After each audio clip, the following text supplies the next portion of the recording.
Mr. Silent Channel. Tagalog Audio Novel Story. My Master. Kabanata 1961 hanggang 1970. Ang Demon Level ng Immortal World. Nang makitang marahas na umalis si Xing Yuanming, hindi napigilan ni Bao Shanguang na magtanong, "Guro, hahayaan mo na lang ba itong lumang bagay?" "Ano pa?" Inilibot ni Yang Yiyo ang kanyang mga mata at nagpatuloy, "Tandaan, tayo ay nasa isang mundo ng kalawakan na maaaring ganap na naiiba mula sa labas ng mundo. Kung mayroon talagang sinaunang mga kaluluwa ng demonyo o iba pang mga nilalang dito, ang sangkatauhan ay maaaring magkaisa at gumamit ng mga ito. Ito ay mas mabuting ingatan sila kaysa patayin. Kung talagang lalaban tayo, masasaktan din tayo na hindi naman cost-effective. Malas na pumatay ng tao at duguan pagpasok natin. Okay, subukan muna nila ang tubig sa dilim, at pag-aaralan natin kung paano mahahanap ang problema ni Luoyang." Itinakda ni Yang Yiyo ang tono sa ilang salita. Ito ay talagang may katuturan kay Bao Shanguang at sa iba pang apat. Sumang-ayon si Ding Hepang, oo, ang layunin natin sa pagpasok dito ay hanapin si Lord Luoyang, ito ang tunay na negosyante, kung gusto nilang umalis, hayaan mo sila. Mayroon ka bang panuntunan kung paano nahanap ni Lauding si Luoyang? Tinanong ni Yang Yiyan si Ding Hepang at ang apat pa. Naisip niyang nakapaghanda na rin si Ding Hepang at hindi papasok ng padalos-dalos. "Grandmaster, mayroon akong token ng Lord Luoyang sa aking kamay, na siyang utos ng pinuno ng Refining Immortal Alliance. Nang umalis si Lord Luoyang, ibinigay niya ito sa akin at hiniling sa kanya na pangalagaan ang mga gawain ng Immortal Alliance sa Xiandan City. Sa katunayan, hindi ko pa ginamit ang token na ito. Hindi ko nakita ang token hanggang sa nakita mo ang mga salitang iniwan ni Lord Luoyang ilang araw na ang nakalipas. Bumalik ako at nakita ang token, ngunit nalaman ko na ang hininga ni Lord Luoyang sa token ay hindi nawala, ibig sabihin ay dapat na buhay pa siya. Kung talagang nasa demonyong lungsod na ito si Lord Luoyang, mahahanap natin siya ayon sa kanyang hininga sa Immortal Alliance Order, ngunit ang hininga nito ay medyo mahina, kaya maaaring medyo mahirap hanapin, ngunit maaari rin itong masubaybayan." Natapos magsalita si Ding Hepang, isang token na may napakalakas na hininga ang lumitaw sa kanyang kamay, na may nakasulat na 3 salita ng Immortal Alliance Order. Ito ay malinaw na ito ay isang walang kamatayang sandata, at isang mataas na antas. Siyempre, ang ganitong uri ng walang kamatayang sandata ay mas madalas na simbolo ng katayuan. Ayon kay Ding Hepang, ito rin ang tanda ni Luoyang bilang pinuno ng sangay ng Xiandan City Refining Immortal Alliance. Ibinigay lang ito sa kanya nang umalis siya, para mapangasiwaan niya ang sangay ng Xiandan City ng Refining Immortal Alliance. Ngayon ito ay naging susi sa paghahanap kay Luoyang. Napakaraming bagay sa mundo ang may sanhi at bunga. Hindi iniwan ni Luoyang ang walang kamatayang alyansang token kay Ding Hepang noon. Ngayon kahit na alam nila na nakapasok si Luoyang sa Demon City, mahihirapan itong hanapin siya. Kung tutusin, hindi naman maliit ang lugar ng Demon City. Ito ay tinatawag na isang lungsod, ngunit ito ay talagang isang mundo. Mahirap maghanap ng walang target. Sa walang kamatayang alliance token na ito, mayroong pangunahing linya, at mas madaling mahanap. Dahil may hiningang iniwan si Luoyang dito. Sigurado ka bang maaari kang mag-spell para mahanap ito? Tanong ni Yang Yiyo. Oo, susubukan ko. Ang Refining Immortal Alliance ay may isang hanay ng mga lihim na pamamaraan upang mahanap at masubaybayan ang mga disipulo. Maghintay sandali at susubukan ko ito. Natapos magsalita si Ding Hepang, at nagsimulang manglamlam. Kinuha niya ang walang kamatayang token ng alyansa sa kanyang kamay at nagsimulang gumawa ng isang lihim na pamamaraan. Nakatayo siya doon na nakapikit, ang kanyang mga kamay ay kinukurot ang spell at bumubulong ng kung ano, at ang Immortal Alliance Order ay naglabas din ng halo. Tila magtatagal ito, at hiniling ni Yang Yiyo kay Bao Shanguang na maging alerto. Ang lugar na ito ay mukhang tahimik ngayon, ngunit sino ang makakasiguro na walang mga pagbabago sa susunod na sandali? Pagkatapos ng lahat, mula ngayon, pumasok sila sa isang sinaunang lungsod ng demonyo. Hindi gaanong alam ni Yang Yiyo ang tungkol sa mga demonyo sa mundo ng mga engkanto, at hindi niya alam kung pareho sila ng mga demonyong nakatagpo niya sa mundo ng paglilinang. Sa pag-iisip nito, tinanong niya sina Bayan Long at Yao Buyan, gaano karami ang alam mo tungkol sa mga demonyo sa mundo ng mga engkanto? Maaari mo bang sabihin sa akin ang tungkol dito? Sinabi ni Yao Buyan, wala kaming masyadong alam tungkol dito. Nakarinig kami ng ilang mga alingaw-ngaw at narinig mula sa mas lumang henerasyon na ang mga demonyo sa mundo ng mga engkanto ay kapareho ng mga immortal. Lahat sila ay naghahangad ng mahusay na paraan, ngunit ang mga demonyo ay sukdulan kung tutuusin. Ginagamit nila ang lahat ng posibleng paraan upang linangin at noon pa man ay gusto nilang i-assimilate ang lahat ng mga engkanto sa mundo. Noong sinaunang panahon, sumiklab ang malaking digmaan sa pagitan ng mga immortal at mga demonyo. Nabalitaan na ang mga demonyo ay ganap na nasupil ng mga sinaunang immortal at tinatakan sa isang lugar sa Nine Heavens, ngunit hindi sila ganap na naalis. Kung tutuusin, ang mga demonyo ay kakilakilabot din at hindi pa ganap na nalipol. Ang iba pang mga demonyo na nakakalat sa buong mundo ng engkanto ay nawasak o pinigilan, at karaniwang wala na. Gayunpaman, hindi ibinukod na may ilan na nakakalusot sa lambat, ngunit hindi sila maaaring magdulot ng anumang gulo. Sa katunayan, ang mundo ng engkanto ay hindi kailanman ganap na natanggal ang magic path. Hanggang ngayon, paminsan-minsan ay sumusulpot ang mga demonyo sa iba't ibang lugar, ngunit hindi sila big deal.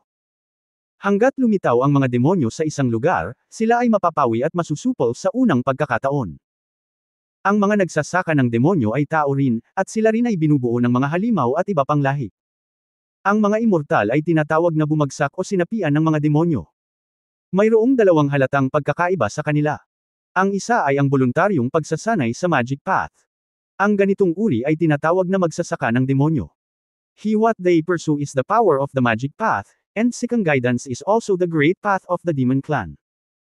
Mayroon din silang ganap na independenteng kamalayan mula sa simula, at hindi naiiba sa mga immortal. Ang iba pang uri ay ang nahulog na demonyo, na isang passive na uri. Mas madalas, ang mga immortal, mga demonyo, o iba pang mga nilalang ay nahulog sa magic path dahil sa mga pagkakamali sa kanilang paglilinang, o ang kanilang paghahangad ay kinakain ng mga demonyo, at sila ay naasimilasyon at kinokontrol. Sa kasong ito, karaniwang mawawalan sila ng malay at magiging mga zombie. Ang kanilang mga puso ay mapupuno lamang ng puot at pagpatay, at mahihirapan silang manumbalik ang kanilang malay. Siyempre, may ilang mga individual na maaaring gumaling, ngunit sila ay bihira. Sa pagtatapos ng kanilang paglilinang, sila ay ganap na magiging mga demonyo ng dugo, at kalaunan ay magbubunga. Ang bagong kamalayan ay tinatawag na napaka-nakakatakot na demonic great demon. Ang karaniwang punto sa pagitan ng dalawa ay ang mga pamamaraan ng paglilinang ay madalas na sukdulan at kumukuha ng mga shortcut, na napakasama, kaya hindi sila pinahihintulutan ng mga immortal. Bilang karagdagan, ang mga demonyo ay mayroon ding iba't ibang antas ng paglilinang, kabilang ang mga maliliit na demonyo, malalaking demonyo, tunay na mga demonyo, makalangit na mga demonyo, maliliit na mga hari ng demonyo, malalaking hari ng demonyo, mga hari ng demonyo, mga emperador ng demonyo, at mga panginoon ng demonyo, na tumutugma sa siyam na mga kaharian ng mga makalangit na immortal, tunay na mga immortal, gintong immortal, daloo, immortal na mga kilalang tao, mga walang kamatayang kilalang tao, emperador, at walang kamatayang mga panginoon. Sa pangkalahatan, ang masasamang pamamaraan ng paglilinang ng mga demonyo ay para makuha din ang kapangyarihan ng langit at lupa, ngunit gagawin ng mga practitioner ng demonic way ang lahat para makamit ito. Binigyan din ni Yao Buyan si Yang Yian ng isang sikat na lecture sa agham. Binigyan niya si Yang Yian ng pangunawa sa mga demonyo sa mundo ng engkanto. Sinabi rin niya kay Yang Yian ang tungkol sa mga demonyong nakatagpo niya sa mundo ng paglilinang.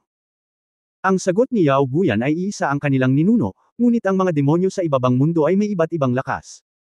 Pero halatang mas makapangyarihan ang mga demonyo sa mundo ng engkanto. Habang nag-uusap ang dalawa tungkol sa mga demonyo sa mundo ng engkanto, sa wakas ay natapos ni Ding Hepeng ang lihim na pamamaraan. May reaksyon. Tuwang-tuwang sabi ni Ding Hepeng. Sa oras na ito, tumingin si Yang Yian at ang iba pa at nakita ang isang malagatas na bola na kasing laki ng kamao ng isang sanggol sa order ng alyansa ng mga engkanto sa kamay ni Ding Hepeng. Kamusta si Old Ding? Tanong ni Bayan Long. Itinuro ni Ding Hepeng ang light ball na lumabas mula sa order ng Fairy Alliance at tuwang-tuwang sinabi, ito ang Breath Spirit Bead na kinuha mula sa Fairy Alliance order na iniwan ni Lord Luoyang. Pakiramdam ko ay nandito na talaga si Lord Luoyang. Ang Breath Spirit Bead na ito ang magdadala sa atin upang mahanap si Lord Luoyang. Magaling, mabilis tayong umalis. Kung mas maaga nating mahanap si Lord Luoyang, mas mabilis siyang maliligtas. Tuwang-tuwa ring nagsalita si Bao Shanwang. Sinulyapan ni Ding Hepeng si Yang Yiyo at tinanong ang kanyang opinyon. Hindi alam, si Yang Yiyo ang naging core ng kanilang grupo. Let's go. Si Luoyang ay dapat na nakulong sa isang lugar sa Demon City. Kung mas maaga natin siyang mahanap, mas mabilis siyang makakatakas. Tumanggo si Yang Yiyo at sinenyasan si Ding Hepeng na manguna. Okay. Ikinumpas ni Ding Hepeng ang kanyang kamay at lumipad ang mga butil ng espiritu. Sumunod ang lahat sa likod. Ngunit umalis sila sa liwasan at pumasok sa isang kalye sa silangan. Bago iyon, si Fang Jingtian mula sa Fire Cloud Pavilion ay pumunta sa kanluran, at si Xing Yuanming mula sa Demon Peel Hall ay pumunta sa timog. Ang parisukat ay napapaligiran ng 4 na kalye sa timog silangan, hilagang kanluran, at hilagang silangan. Ngunit walang nakakaalam kung saan sila humantong. Walang nakakaalam kung gaano kalaki ang demonyong lungsod na ito. Ang naiiba sa lungsod sa daigdig ng engkanto ay ang arkitektura. Habang naglalakad sa daan, karamihan sa mga gusaling nakikita ng lahat sa magkabilang panig ay itinayo gamit ang malalaking bato, at karaniwang matataas at malalaking bahay ang mga ito. Mukhang hindi ito nakaranas ng anumang malaking pinsala, ngunit sa kabaligtaran, sila ay buo. Kaya lang walang buhay na nilalang, at sobrang nakakatakot ang katahimikan. Ngunit habang lumalakad sila, mas bumibigat ang lakas ng demonyo at masasamang espiritu sa mundo. Bagamat isinara na ng lahat ang kanilang Akya points, hindi pa rin sila komportable sa ilalim ng napakalakas na epekto ng demonyo. Tulungan mo ako. Sa isang tiyak na sandali, sa madilim at tahimik na distansya, isang nakakatakot na paghingi ng tulong ay biglang tumunog. Binago ni Yang Yiyo, Ding Hepeng at iba pa ang kanilang mga ekspresyon. Lahat, humanda sa depensa, huminto muna. Malakas na sigaw ni Yang Yiyo, nakilala niya ang sigaw ng tulong na dumarating sa kanila. Kabanata 1962. Kung gusto mo akong sundan, magpakita ng sinseridad. Parang pamilyar, pero hindi ko alam kung sino. O ito ay hindi isang tao sa lahat. Napatigil ang lahat at tumingin sa harapan. Ang tunog ng mga yabag ay nagmula sa malayo. Sa wakas, isang figure ang lumitaw sa madilim na halo, 100 metro ang layo mula kay Yang Yiyo at sa kanyang grupo. Ang kapaligiran dito ay madilim, at ang visibility ay halos 100 metro. At sa pagpasok pa lang nila, nalaman ng lahat na hindi nila magagamit ang kanilang walang kamatayang kamalayan. Ito ay isang paghihigpit sa ilang mga panuntunan. Ngunit may ngiti si Yang Yiyo sa kanyang mukha. Akala niya ay mayroon siyang mata ng langit at lupa. Dito, ang walang kamatayang kamalayan ng ibang tao ay pinaghigpitan, ngunit nakikita niya ang realidad at mas malalayong lugar sa pamamagitan ng mata ng langit at lupa. Kaya nakita ni Yang Yiyo na sa likod ng taong ito, may 7 o 8 tao ang tumatakbo. Ang mga taong ito ay walang iba kundi si Fang Jingtian at ang kanyang grupo mula sa Woyan Pavilion. Malinaw, umalis sila sa plaza sa unang alon, at ang 3 puwersa ay nagpunta sa iba't ibang direksyon, ngunit ngayon sila ay magkasama. Mula sa puntong ito, ang mga kalye ng Magic City na ito ay konektado lahat sa lahat ng direksyon. Siyempre, ang katotohanan na ang mga tao mula sa Woyan Pavilion ay nakilala sila sa sandaling ito ay hindi ang punto. Ang punto ay hinahabol sila. Hinabol ng isang bagay, at nawawala ang ilang mga gwardya ng daloo. Nangangahulugan ito na nagkaroon ng pagkalugi ng mga tauhan. Ngumisi si Yang Yiyo sa kanyang puso. Deserve nila ito. Sabi nila sabay silang aalis. Sa pamamagitan lamang ng pagkakaisa dito maaari silang maging ligtas, ngunit walang nakinig. Sila ba? Frustrated ngayon. Ito ang nararapat sa kanila. Pagkatapos ay lumiit ang mga mag-aaral ni Yang Yiyo. Nakita niya ang isang malaking itim na ulap sa likod ni Fang Jingtian at iba pa sa kanyang Eye of Heaven and Earth. Hinahabol sila ng itim na ulap. Sa isang kisap mata, dumating ang unang tao sa harap ni Yang Yiyo at ng iba pa. Isa itong gwardya ng daloo sa tabi ni Fang Jingtian. Tulong. Master Ding, tulong. Ang taong ito ay lumapit kay Yang Yiyo at sa iba pa na may takot na mukha at sumigaw ng tulong. Mukha siyang natatakot. Humakbang si Ding Hepeng, ano ang nangyari? Habang nagtatanong, ikinaway niya ang kanyang kamay sa lalaki, at isang stream ng walang kamatayang enerhiya ang tumama sa kanya, na nagpatatag sa kanyang isip. Sa sandaling ito, bago pa makasagot ang lalaki, dumating na rin si Fang Jingtian at ang iba pa sa harap ni Yang Yiyo at ng iba pa. Ano ang problema sa Pavilion Master Fang? Tanong ni Yao Buyan. Isang sinaunang kaluluwa ng demonyo ang humahabol sa atin. Mukhang natakot din si Fang Jingtian habang nagsasalita. Nang makarating siya sa harap ni Yang Yiyo at ng iba pa, medyo nahihiya siya. Kung tutusin, hindi niya sinunod ang orihinal na kasunduan na sabay na umabant at umatras nang magsimula ang pulong. Kakaiba kung hindi siya mapapahiya. It's what you deserve, diretsyong sabi ni Bayan Long. Ahem, lahat, dali na tayo. Ang sinaunang kaluluwa ng demonyo ay napakahirap pakitunguhan. Hindi ito maaaring ikalat o sirain. Nawalan na ako ng ilang lalaki. Walang pakialam si Fang Jingtian sa sumpa ni Bayan Long. Sarili niyang kasalanan lang. Sinabihan niya ang lahat na umalis ng malinis.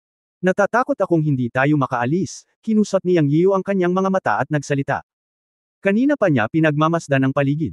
Sa sandaling ito, natagpuan ng mga tao na ang mga itim na ulap ay lumitaw sa harap at likod ng kalye. Napapaligiran sila. Hindi nagtagal, ang harap at likod ay natatakpan ng mga itim na ulap at wala na talagang mapupuntahan. Nang magsalita si Yang Yiyo, nakita ng lahat ang mga itim na ulap na lumilitaw sa paningin.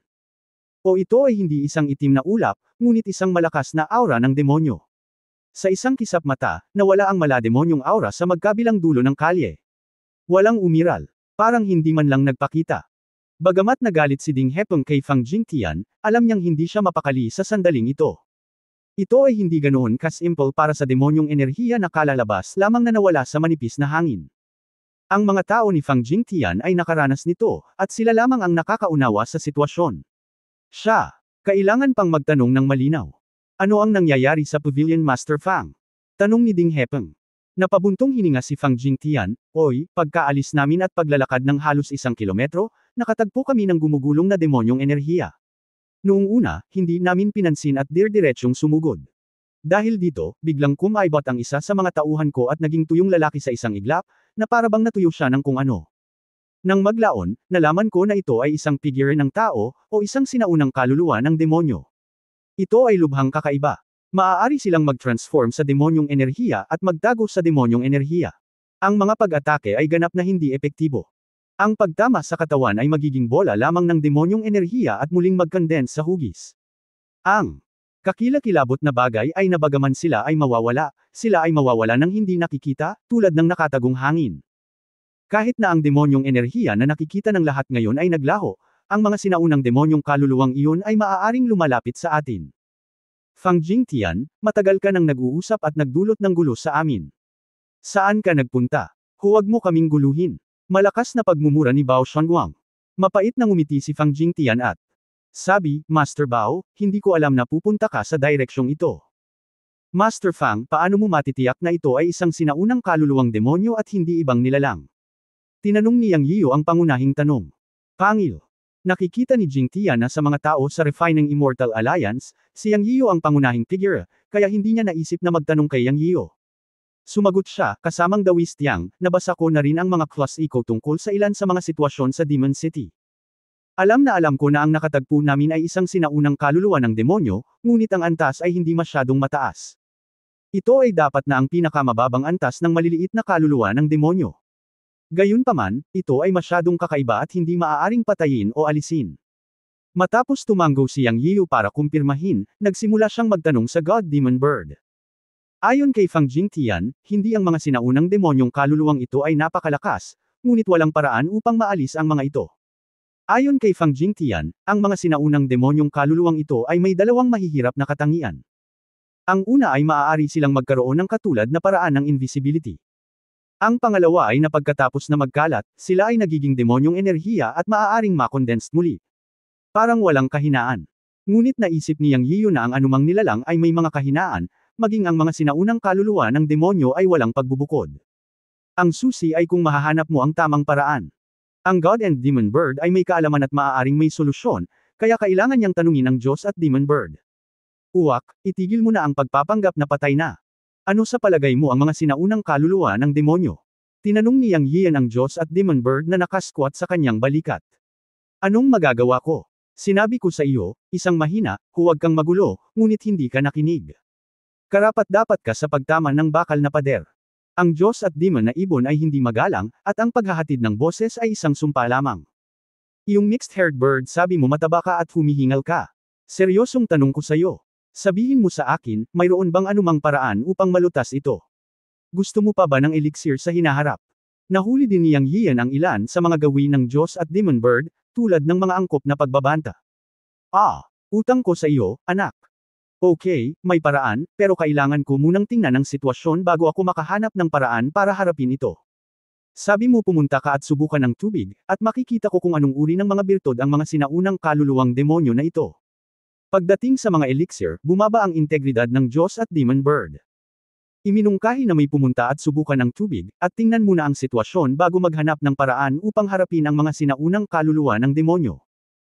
Kinaikit ni Yang Yiyo ang kanyang mga mata sa oras na ito, tumingin kay Fang Jingtian at nagsabi, Master Fang, ayon sa sinabi mo, nagtatago ba ang mga sinaunang kaluluwang demonyo sa sandaling ito, sa isang lugar na hindi natin nakikita? O nilapitan na nila tayo? Oo, ganoon talaga. Kakaiba ang mga sinaunang kaluluwang demonyong ito. May kakayahan silang itago ang kanilang mga katawan. Maaaring nakalapit na sila sa atin sa mga oras na ito. Hindi ko alam kung may paraan si Brother Yang daw para harapin sila. Palaging nararamdaman ni Fang Jingtian na si Yang Yiyo ay napaka-misteryoso. Baka may paraan ang batang ito. May paraan, ngunit nangangailangan ito ng kooperasyon ni Master Fang. Ngumiti si Yang Yiyo. Agad na naging alerto si Fang Jingtian nang marinig niya ito, at dahan-daang nagtanong, paano makikipagtulungan? Ngumisi si Yang Yiyo, simple lang, kailangan kong obserbahan ang paraan ng pag-atake ng mga sinaunang kaluluwa ng demonyo gamit ang sarili kong mga mata, kaya kailangang magpadala si Master Fang ng isang tao upang subukan ng tubig.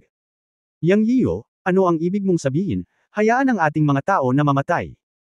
Hindi pa nagsasalita si Fang Jingtian, ngunit si Jing Ken sa tabi niya ay nagsalita ng malakas sa galit. Haha, hindi mo kailangang magpadala ng kahit sino, ngunit huwag mo nang isipin na sundan kami. We only welcome allies, not those who go back on their words.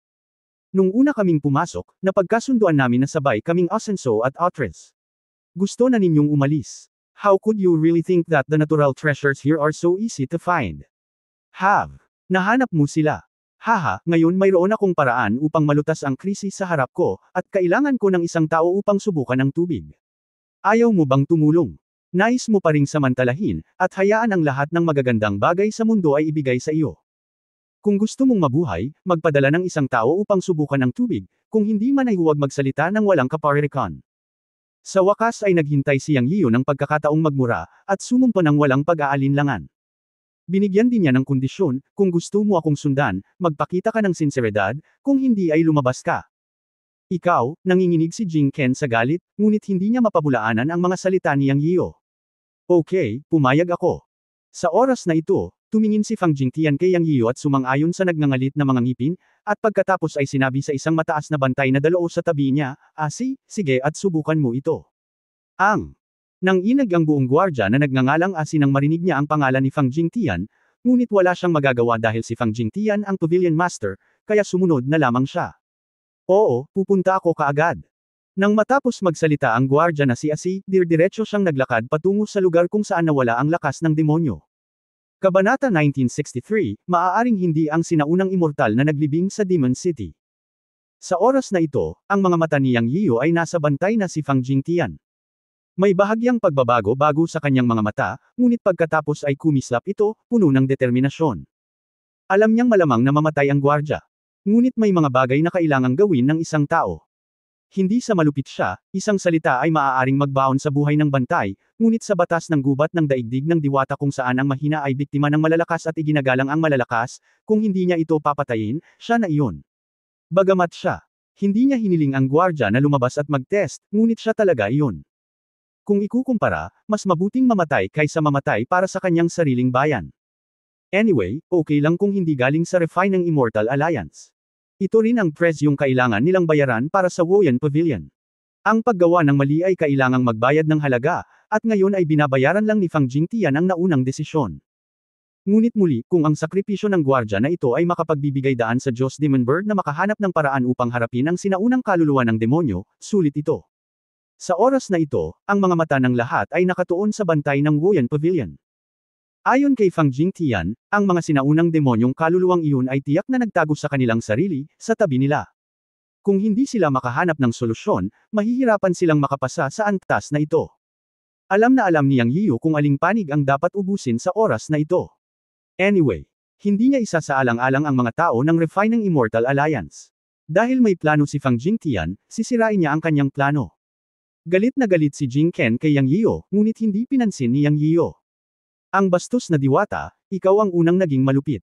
Noong nakaraan, gusto niyang nakawin ang kanyang inscripsyong anteng-anteng. Buti na lang hindi nakipag-ayos sa kanya si Yang Yiyo. Kung itinutulak pa rin niya ang kanyang ilong at mukha ngayon, may mga paraan upang harapin siya.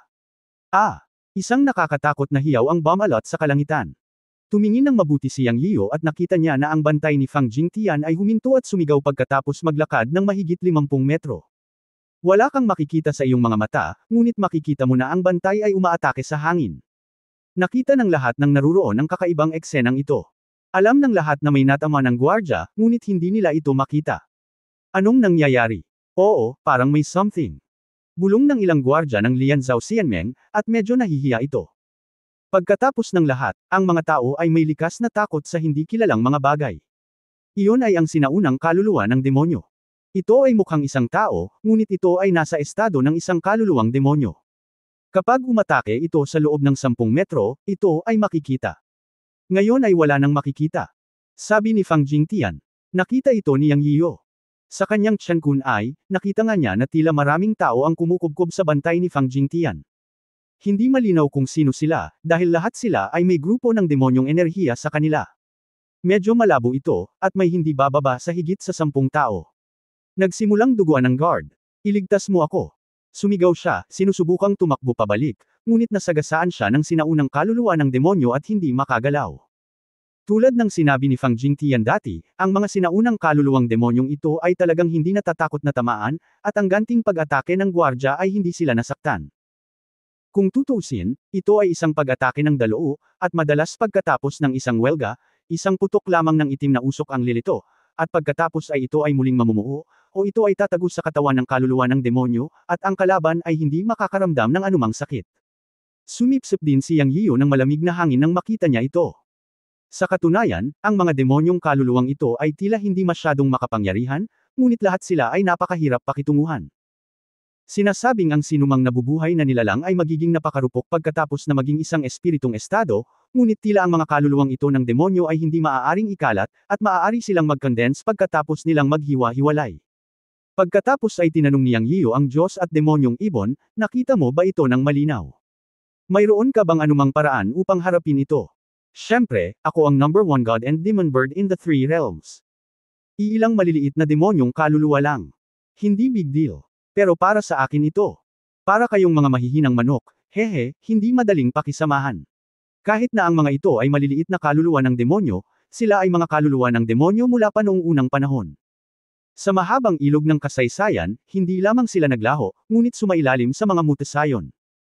Bilang karagdagan, ang kapaligiran ng yin at yang na pagbabaligtad dito, at ang sama ng loob na hindi pa naaalis sa lahat, ay gumawa ng mga kakayahan ng mga demonyong kaluluwang ito pagkatapos ng mutation na talagang naiiba. Mukhang big deal talaga ito. Hindi ito kasing simple ng paglilibing ng isang demonyong lungsod gaya ng sinasabi mo. Boy, kung aalis ka ngayon, huli na ang lahat. Napakasama ng lugar na ito. Ang Diyos at Demon Bird ay tila may nakitang kakaiba sa dulo ng mga salita, at medyo natakot, at pinayuhan si Yang Yiyo na umalis. Makakausap ka ba ng maayos, Zamo Bird? Sabihin mo lang ang nakikita mo. Medyo natakot si Yang Yiyo nang marinig niyang nagsalita ang Diyos at Demon Bird.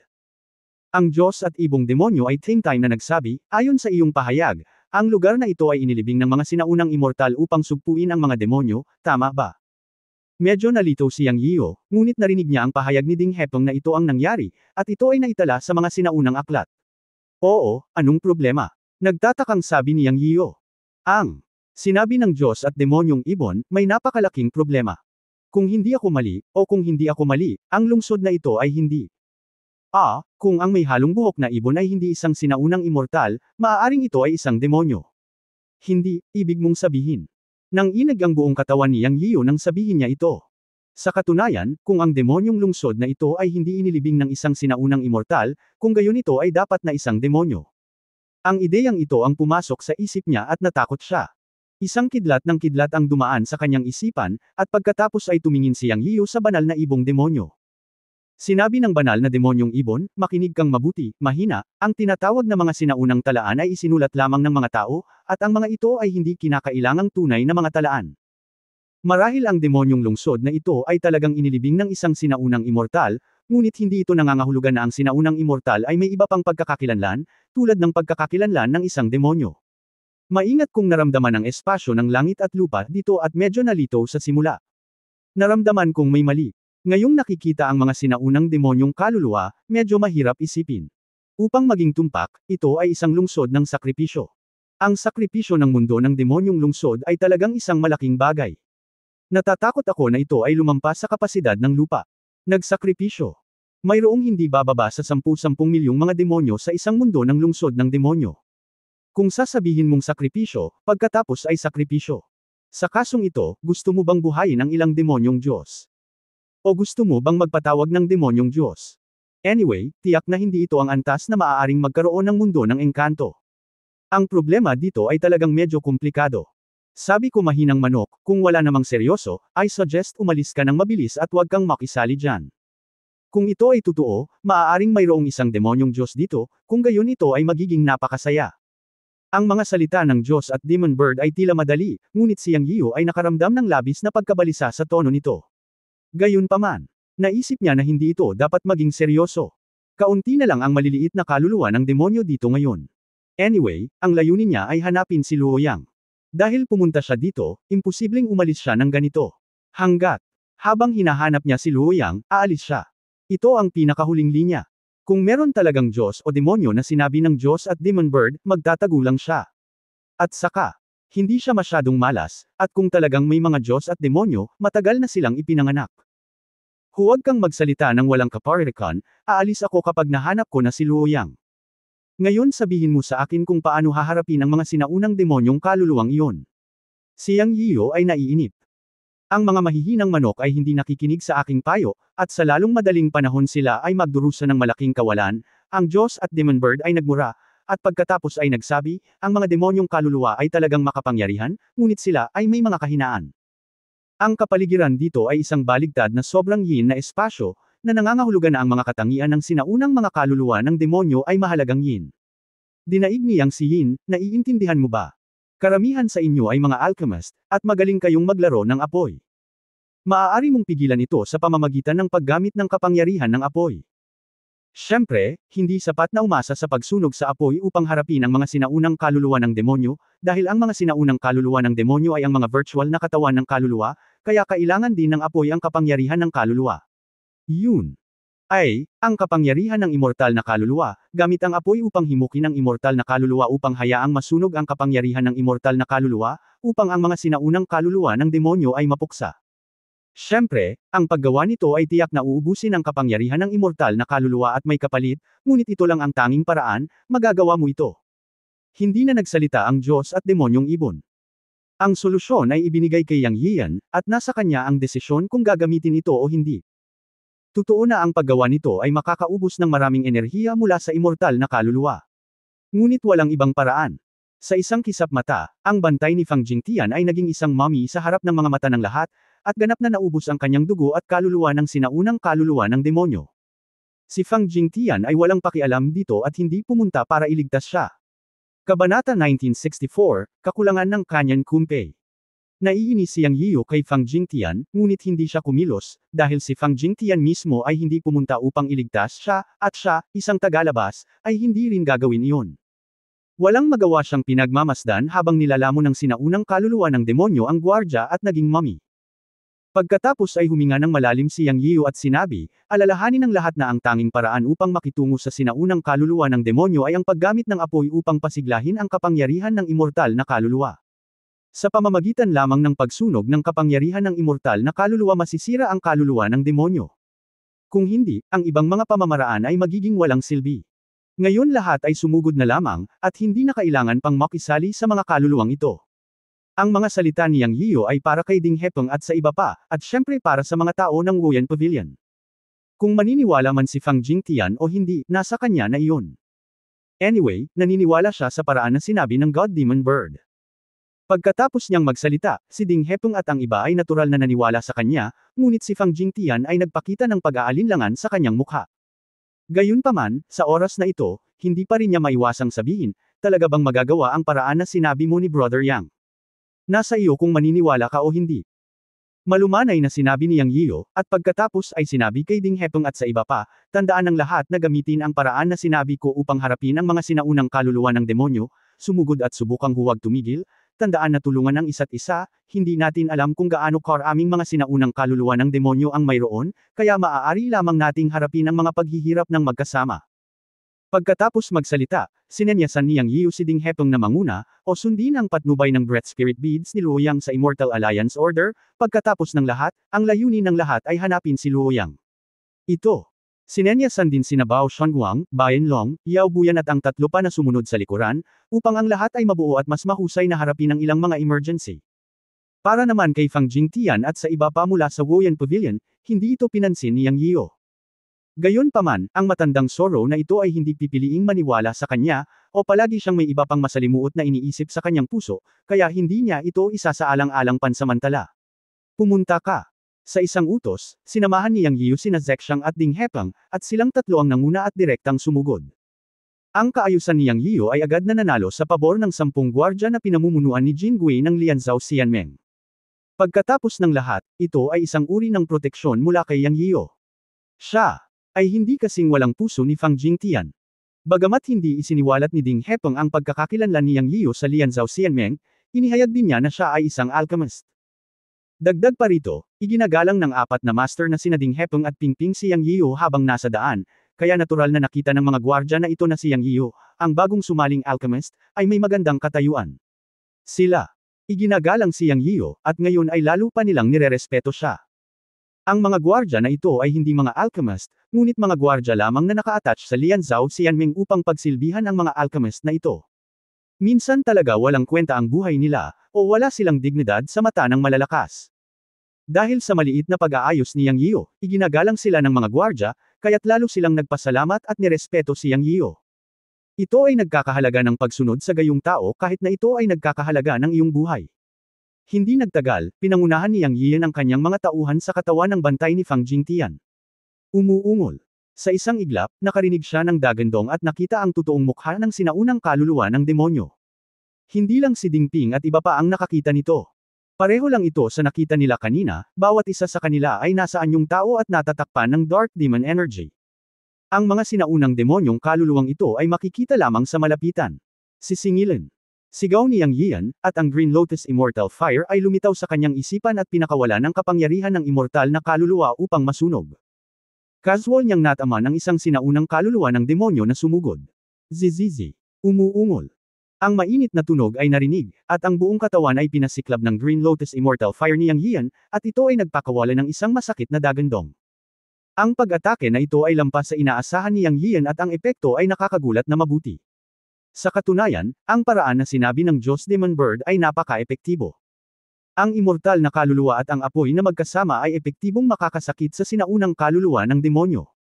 Ngunit nalaman ni Yang Yian na ang kanyang pag-atake ay tila mas malakas. Dahil kasabay nito ay nakita rin niya ang mga pag-atake ni Ding Hepang at iba pa. Kahit na ang kanilang mga pag-atake ay nagtrabaho din sa sinaunang kaluluwa ng demonyo, hindi nila sinunog ang sinaunang kaluluwa ng demonyo bilang abo tulad ng ginawa niya. Ang mga pag-atake ng apoy ni Ding Hepang at ng iba ay nagpasunog sa sinaunang kaluluwa ng demonyo at naiwasan ito. Dahil sa sitwasyong ito, naging reaksyon ni Yang Yian. Ang susi, o ang pinakamalaking epekto at kapangyarihan, ay talagang nakasalalay sa apoy. Ang kanyang apoy ay ang Azure Lotus Immortal Fire, na isa sa nangungunang 3 malakas na immortal na apoy sa immortal na mundo, kaya natural na mas malaki ang epekto ng pag-atake. Bukod dito, mabilis na napagtanto ni Yang Yian na hindi niya kailangang mag-iniksyon ng napakaraming walang kamatayang kapangyarihan ng kaluluwa ng sabay-sabay, kaunti lang ay sapat na. Dahil ang Azure Lotus Immortal Fire ay makapangyarihan, at ang kapangyarihan ng immortal na kaluluwa ay gumaganap lamang ng katamtamang papel dito, kaya hindi ito nangangailangan ng labis. Tungkol naman sa ang lakas ng apoy ni Ding Hepang, Bayan Long, Bao Shanguang at iba pa, naramdaman din ni Yang Yian na ito ay pambihira, nahihigitan ang ordinaryong walang kamatayang apoy. Bagamat hindi ito kasing lakas ng kanyang Azure Lotus, mas malakas ito kaysa sa mga gwardya na iyon. Sa oras na ito, nasaksihan din ng lahat ang kapangyarihan ng apoy, o ang epekto na sinabi ni Yang Yiu, at naging tiwala sila, at nawala ang takot sa hindi kilalang sinaunang kaluluwa ng demonyo sa kanilang mga puso. Sila naging mas sanay sa pagharap dito. Anyway, positibo ang pakiramdam ng lahat. Siyempre, nasaksihan din ng lahat ang katakutan ni Yang Yiu, o ang kapangyarihan ng kanyang Azure Lotus Immortal Fire. Ang mga tao sa daan ay likas na masaya, dahil ang lakas ni Yang Yiu ay kumakatawan sa lakas ng lahat sa kabuuan. Ngunit ang ilang mga tao ay mag-aalala. Halimbawa, ang mga taong sumusunod sa likod niya ay Woyan Pavilion. Lumiit ang mga mag-aaral ni Fang Jingtian matapos makita ang Azure Lotus Immortal Fire ni Yang Yiu, at lihim siyang naging alerto. Nakita nilang gumana ang paraan na hinihintay ni Yang Yiu, kaya natural silang naging mas agresibo. Retreat, walang paraan para umatras pa rin, at may mga sinaunang kaluluwang demonyo sa likod niya, kaya mas mabuting sumunod. Sa oras na ito, iniisip ni Fang Jingtian na sundan muna si Yang Yiu at ang iba pa sa antas na ito. Laging may something fishy sa puso niya. Natural na hindi alam ni Yang Yiu ang tungkol dito, at wala siyang isip na bigyang pansin si Fang Jingtian. Maaari siyang dumating o hindi, at kung hindi siya darating, maghihintay siyang mamatay. Saan man sila dumaan, lahat ay nagtutulungan, tulad ng isang mahabang dragon na nagninangas sa apoy.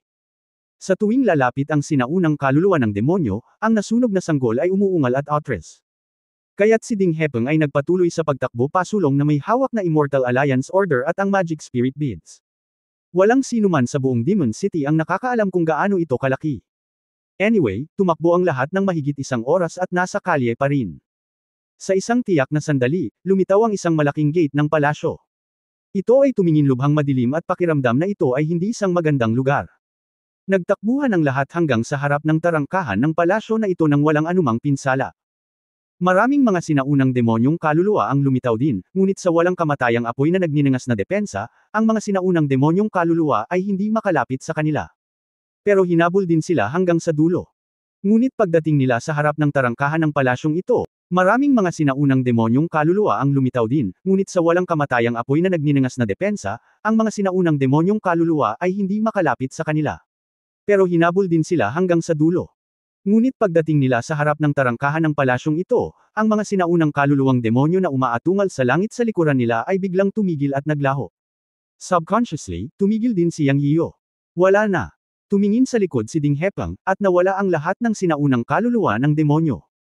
Si Fang Jingtian at ang iba pa na dumating ng mahigit 10 metro ang layo mula sa kanyang likuran ay wala ng sinaunang kaluluwa ng demonyo. Parang hindi pa sila nagpakita. Oo, ngunit pakiramdam ko ay may mali, Old Ding. Ang mga sinaunang demonyong kaluluwang ito ay dapat ay mga mababang antas na kaluluwa ng demonyo na walang malay, ngunit lahat sila ay nawala na parang nasa isang bawal na lugar. Ibig sabihin, may mali sa gate ng palasyo na ito, o ang lugar pagkatapos pumasok sa gate ng palasyo ay hindi magandang lugar. Sabi ni Yang Yian habang nakatingin sa halos 30 metrong haba ng gate ng palasyo ni Gao Yu. Ang gate ng palasyo na ito ay nagbigay sa kanya ng hindi komportable na pakiramdam. Ang gawa pa rin sa malaking bato ang gate ng palasyo, na may 3 pinto, ang pangunahing pinto sa gitna at mas maliit sa kaliwa at kanan. Sa sandaling ito, sarado ang tarangkahan ng palasyo. Sinabi ni Ding Hepeng, medyo kakaiba, ngunit ang direksyon na ginagabayan kanya ng hindi komportable na pakiramdam. Ang gawa pa rin sa malaking bato ang gate ng palasyo, na may 3 pinto, ang pangunahing pinto sa gitna at mas maliit sa kaliwa at kanan. Sa sandaling ito, sarado ang tarangkahan ng palasyo. Sinabi ni Ding Hepeng, medyo kakaiba, ngunit ang direksyon na ginagabayan ng Breath Spirit Bead ni Lord Luoyang ay narito, kaya hindi ito dapat magkamali. Kahit ano pa, dahil ginabayan tayo ng Breath Spirit Bead dito, kailangan nating pumasok at tingnan pa rin. Baka nasa loob si Luoyang. Nagdesisyon kaagad si Yang Yian. Sa oras na ito, ang boses ni Fang Jingtian ay nagmula sa kanyang likuran at nagsabi, Kaibigang Yang, tumatakbo ka ba hanggang sa makahanap ng isang bagay? Hindi rin tanga si Fang Jingtian. Matagal na niyang nakita ang Immortal Alliance Order at ang Breath Spirit Master sa kamay ni Ding Hepeng. Ang bagay na ito ay ginagamit upang makahanap ng isang bagay. It's none of your business what they are looking for. Ngayon hindi na tayo kakampi dito. Please do as you please, Pavilion Master Fang. Walang pakialam na sabi ni Yang Yiyu kay Fang Jingtian. Haha, hindi tama yung sinabi mo Kuya Yang. Pag-alis namin, napagkasunduan naming sabay kaming pumasok sa Demon City at sabay kaming umabant at umatras. Paanong hindi tayo magkakampi? Siyempre, lumabas lang kami para tumingin-tingin sa paligid noon para tuklasin ang kapaligiran. Hindi ko sinabing umalis sa alyansa. Sa sandaling ito, sigurado si Fang Jingtian sa isang bagay sa kanyang puso, na si Yang Yiyu at ang iba ay tiyak na naghahanap ng ilang kayamanan. Narinig din niya ang tungkol sa misteryosong background ng refined Immortal Alliance. Marahil ay may ilang likas na kayamanan sa Demon City na ito. Dapat alam nila, kung hindi sana sila pumunta dito. Nasa kamay pa rin ni Ding Hepeng ang patnubay ng butil ng espiritu ng hininga, na dapat ay nauugnay sa mga likas na kayamanan. Kaya nagpasya si Fang Jingtian na ibahagi ang isang piraso ng pie kay Yang Yiyu at sa iba pa. Tungkol naman sa mukha niya. Haha, kung may mukha siya, hindi siya ang Pavilion Master ng Wuyan Pavilion. Fang Jingtian, may kahihiyan ka pa ba? Si Bao Shanwang, na prangka, ay nagsimulang harapin siya ng direkta. Gayunpaman, ngumiti si Yang Yiyu sa pagkakataong ito, itinaas ang kanyang kamay upang Senador Yason si Bao Shanwang na huwag magalit, tumalikod at tumingin kay Fang Jingtian at sinabing, dahil sinabi iyon ni Pavilion Master Fang, natural na wala kaming tutol, pagkatapos ng lahat, kami ay mga kaalyado. Di ba? Kakampi tayong lahat, simula hanggang dulo. Ang bait pa naman ni Kuya Yang. Napatingin si Fang Jingtian kay Bao Shanwang nang may galit. Ngunit pagkatapos ay narinig niya ang susunod na pangungusap na sinabi ni Yang Yiyu, ang kanyang mukha ay naging berde. Natawa si Yang Yiyu at sinabing, dahil inamin pa rin ni Pavilion Master Fang na tayo ay mga kaalyado, kung gayon si Pavilion Master Fang at ikaw ang mangguna sa pintuan ng palasyo na ito. Tutal, tayo ang nanguna sa daan para sa sinaunang kaluluwa ng demonyo ngayon, at tayo rin ang nagresolba sa krisis ng sinaunang kaluluwa ng demonyo. Kung tayo ay mga kaalyado, sa palagay ko ang Pavilion Master Fang ay magiging bahagi na natin sa susunod. Ngumisi si Yang Yiyu sa kanyang puso, ang matandang fox ay nananamantala sa lahat ng dako, at hahayaan kitang samantalahin ito ng sapat. Kailangan ko lang ng kanya na kumpay. Kabanata 1965 pagyuko sa paghingi ng tawad. Sumama ang pakiramdam ni Fang Jingtian matapos marinig ang mga salita ni Yang Yiyu. Sinumpa niya si Yang Yiyu sa kanyang puso, ngunit ito ay isang sumpa lamang sa kanyang puso. Talagang hindi siya nang ahas na labanan si Yang Yiyu. Malinaw na gusto ni Yang Yiyu na maging cannon fodder siya. Bilang master ng antas ng Hanyuan, si Fang Jingtian ay natural na may likas na pakiramdam ng hindi kilalang mga panganib. Ang tarangkahan ng palasyo sa kanyang harapan ay nagbigay sa kanya ng napakadelikadong pakiramdam. Ngayon ay hiniling sa kanya ni Yang Yiyu na manguna, ito. I won't go, the words have said, kakampi daw niya. Ang mga salita ni Yang Yiyu ay hindi mapabulaanan. Talagang ang mga tao ng Refining Immortal Alliance ang nagsikap sa isyu ng sinaunang kaluluwa ng demonyo. Ngayon ay turn na nila para sa Woyan Pavilion. Ngunit, ang gate ng palasyo ay nagbigay sa kanya ng isang mapanganib na pakiramdam. Paano siya hihilingin na manguna? Natural na hindi masaya si Fang Jingtian. Ang kanyang isip ay mabilis na lumiliko, iniisip kung paano mag-prevaricate, ngunit ang mga yabag ay tumunog sa kabilang panig ng tahimik na kadiliman. Isang tao, o ibang nilalang. Ang mga mata ng lahat ay nabaling sa dilim sa kabilang panig. Upang maging matapat, lahat ay kinakabahan sa oras na ito, dahil walang nakakaalam kung ano ang susunod na mangyayari. May lalabas pa bang mas nakakatakot kaysa sa sinaunang kaluluwa ng demonyo? Isang pagsabog ng magulong yapak ang nagmula sa malayo. Sa sumunod na sandali ay nakahinga ng maluwag ang lahat.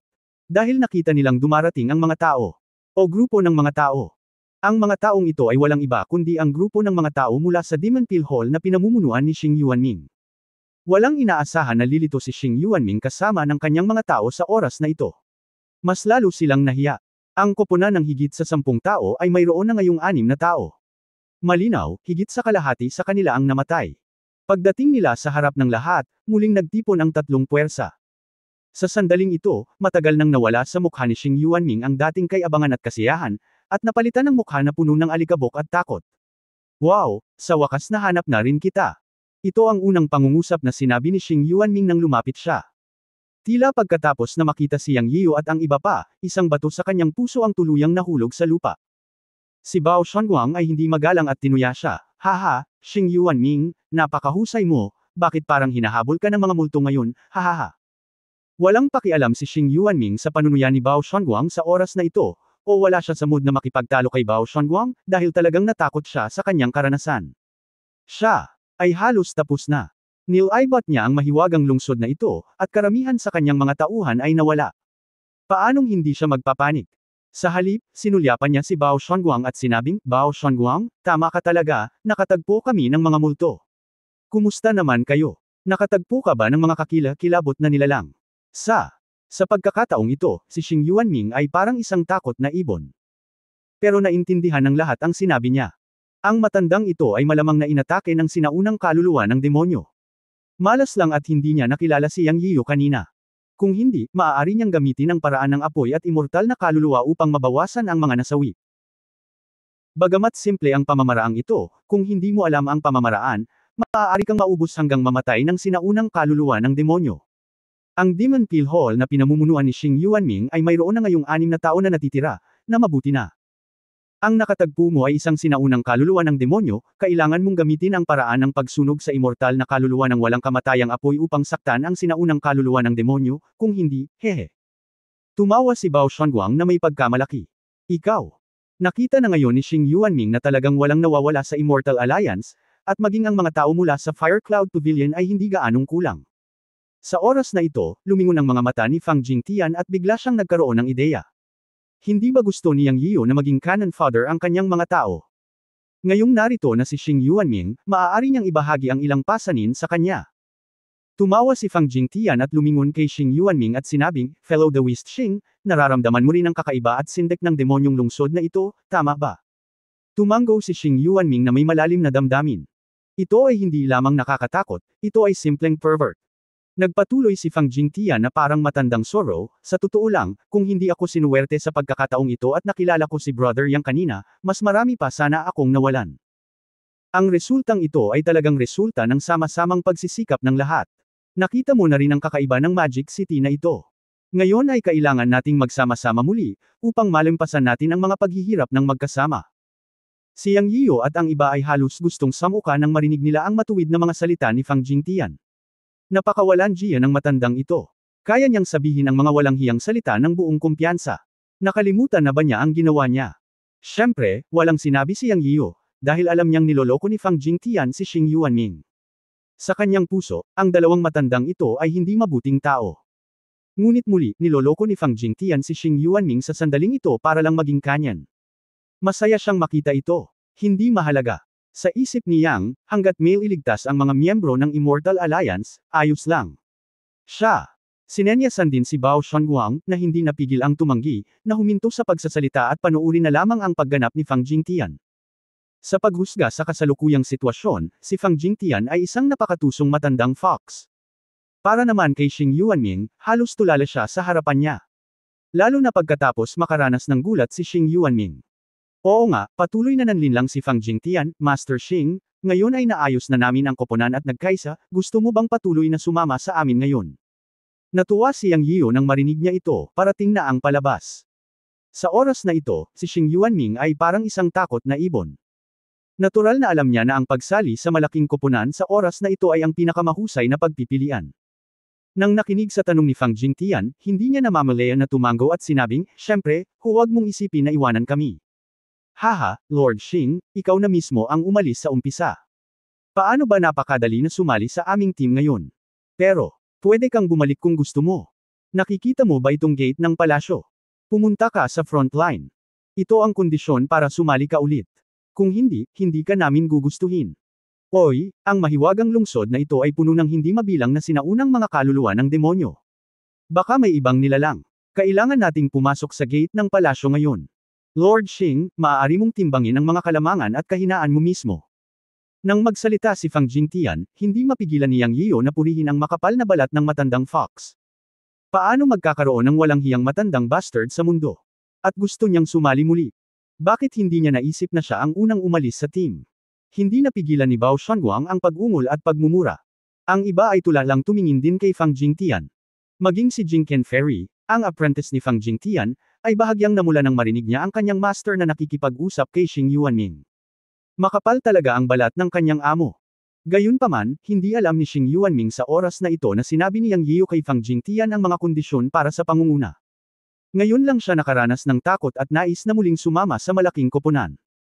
Pagkatapos makinig kay Fang Jingtian, nag-isip siya sandali at sinabing, "Okay, ang ating mga tao ang manggaguna sa daan, ngunit ang Pavilion Master Fang, huwag kang manood sa gilid. Kung may anumang kilusan, ang iyong mga tao ay tutulong. Huwag mong isipin na ako, matandang Xing, alam ang iyong iniisip." Napangiti si Fang Jingtian, "Okay, ayos na. Ang iyong mga tao ang manggaguna sa daan at kami ay tutulong sa tabi." Pagkatapos nito, ngumiti si Fang Jingtian at tumingin kay Yang Yiyo at sinabing, "Maaari ba itong kaayusan para kay Brother Yang? Hindi mahalaga kay Yang Yiyo, basta't hindi isang tao mula sa refined ng Immortal Alliance ang nanguna. Ang kailangan niya ay hayaan si Fang Jingtian at turuan ang matandang Zorro na ito ng leksyon." Para naman kay Xing Yuanming, ang matandang ito ay hindi rin mabuting tao, kaya hindi masamang ideya na hayaan siyang sumama kay Fang Jingtian. Anyway, walang nakakaalam kung ano ang nasa loob nitong gate ng palasyo. Mas mainam na maging kumpe ng kanyan si Xing Yuanming. Wala akong tutol. Pagkatapos ang susunod na seksyon ng paglalakbay ay ibibigay sa inyong dalawa. Pinaikit ni Yang Yiyo ang kanyang mga mata at ngumiti. Okay, ngunit umaasa rin si Fang na kayong mga tao ng refined ng Immortal Alliance ay hindi tatayo.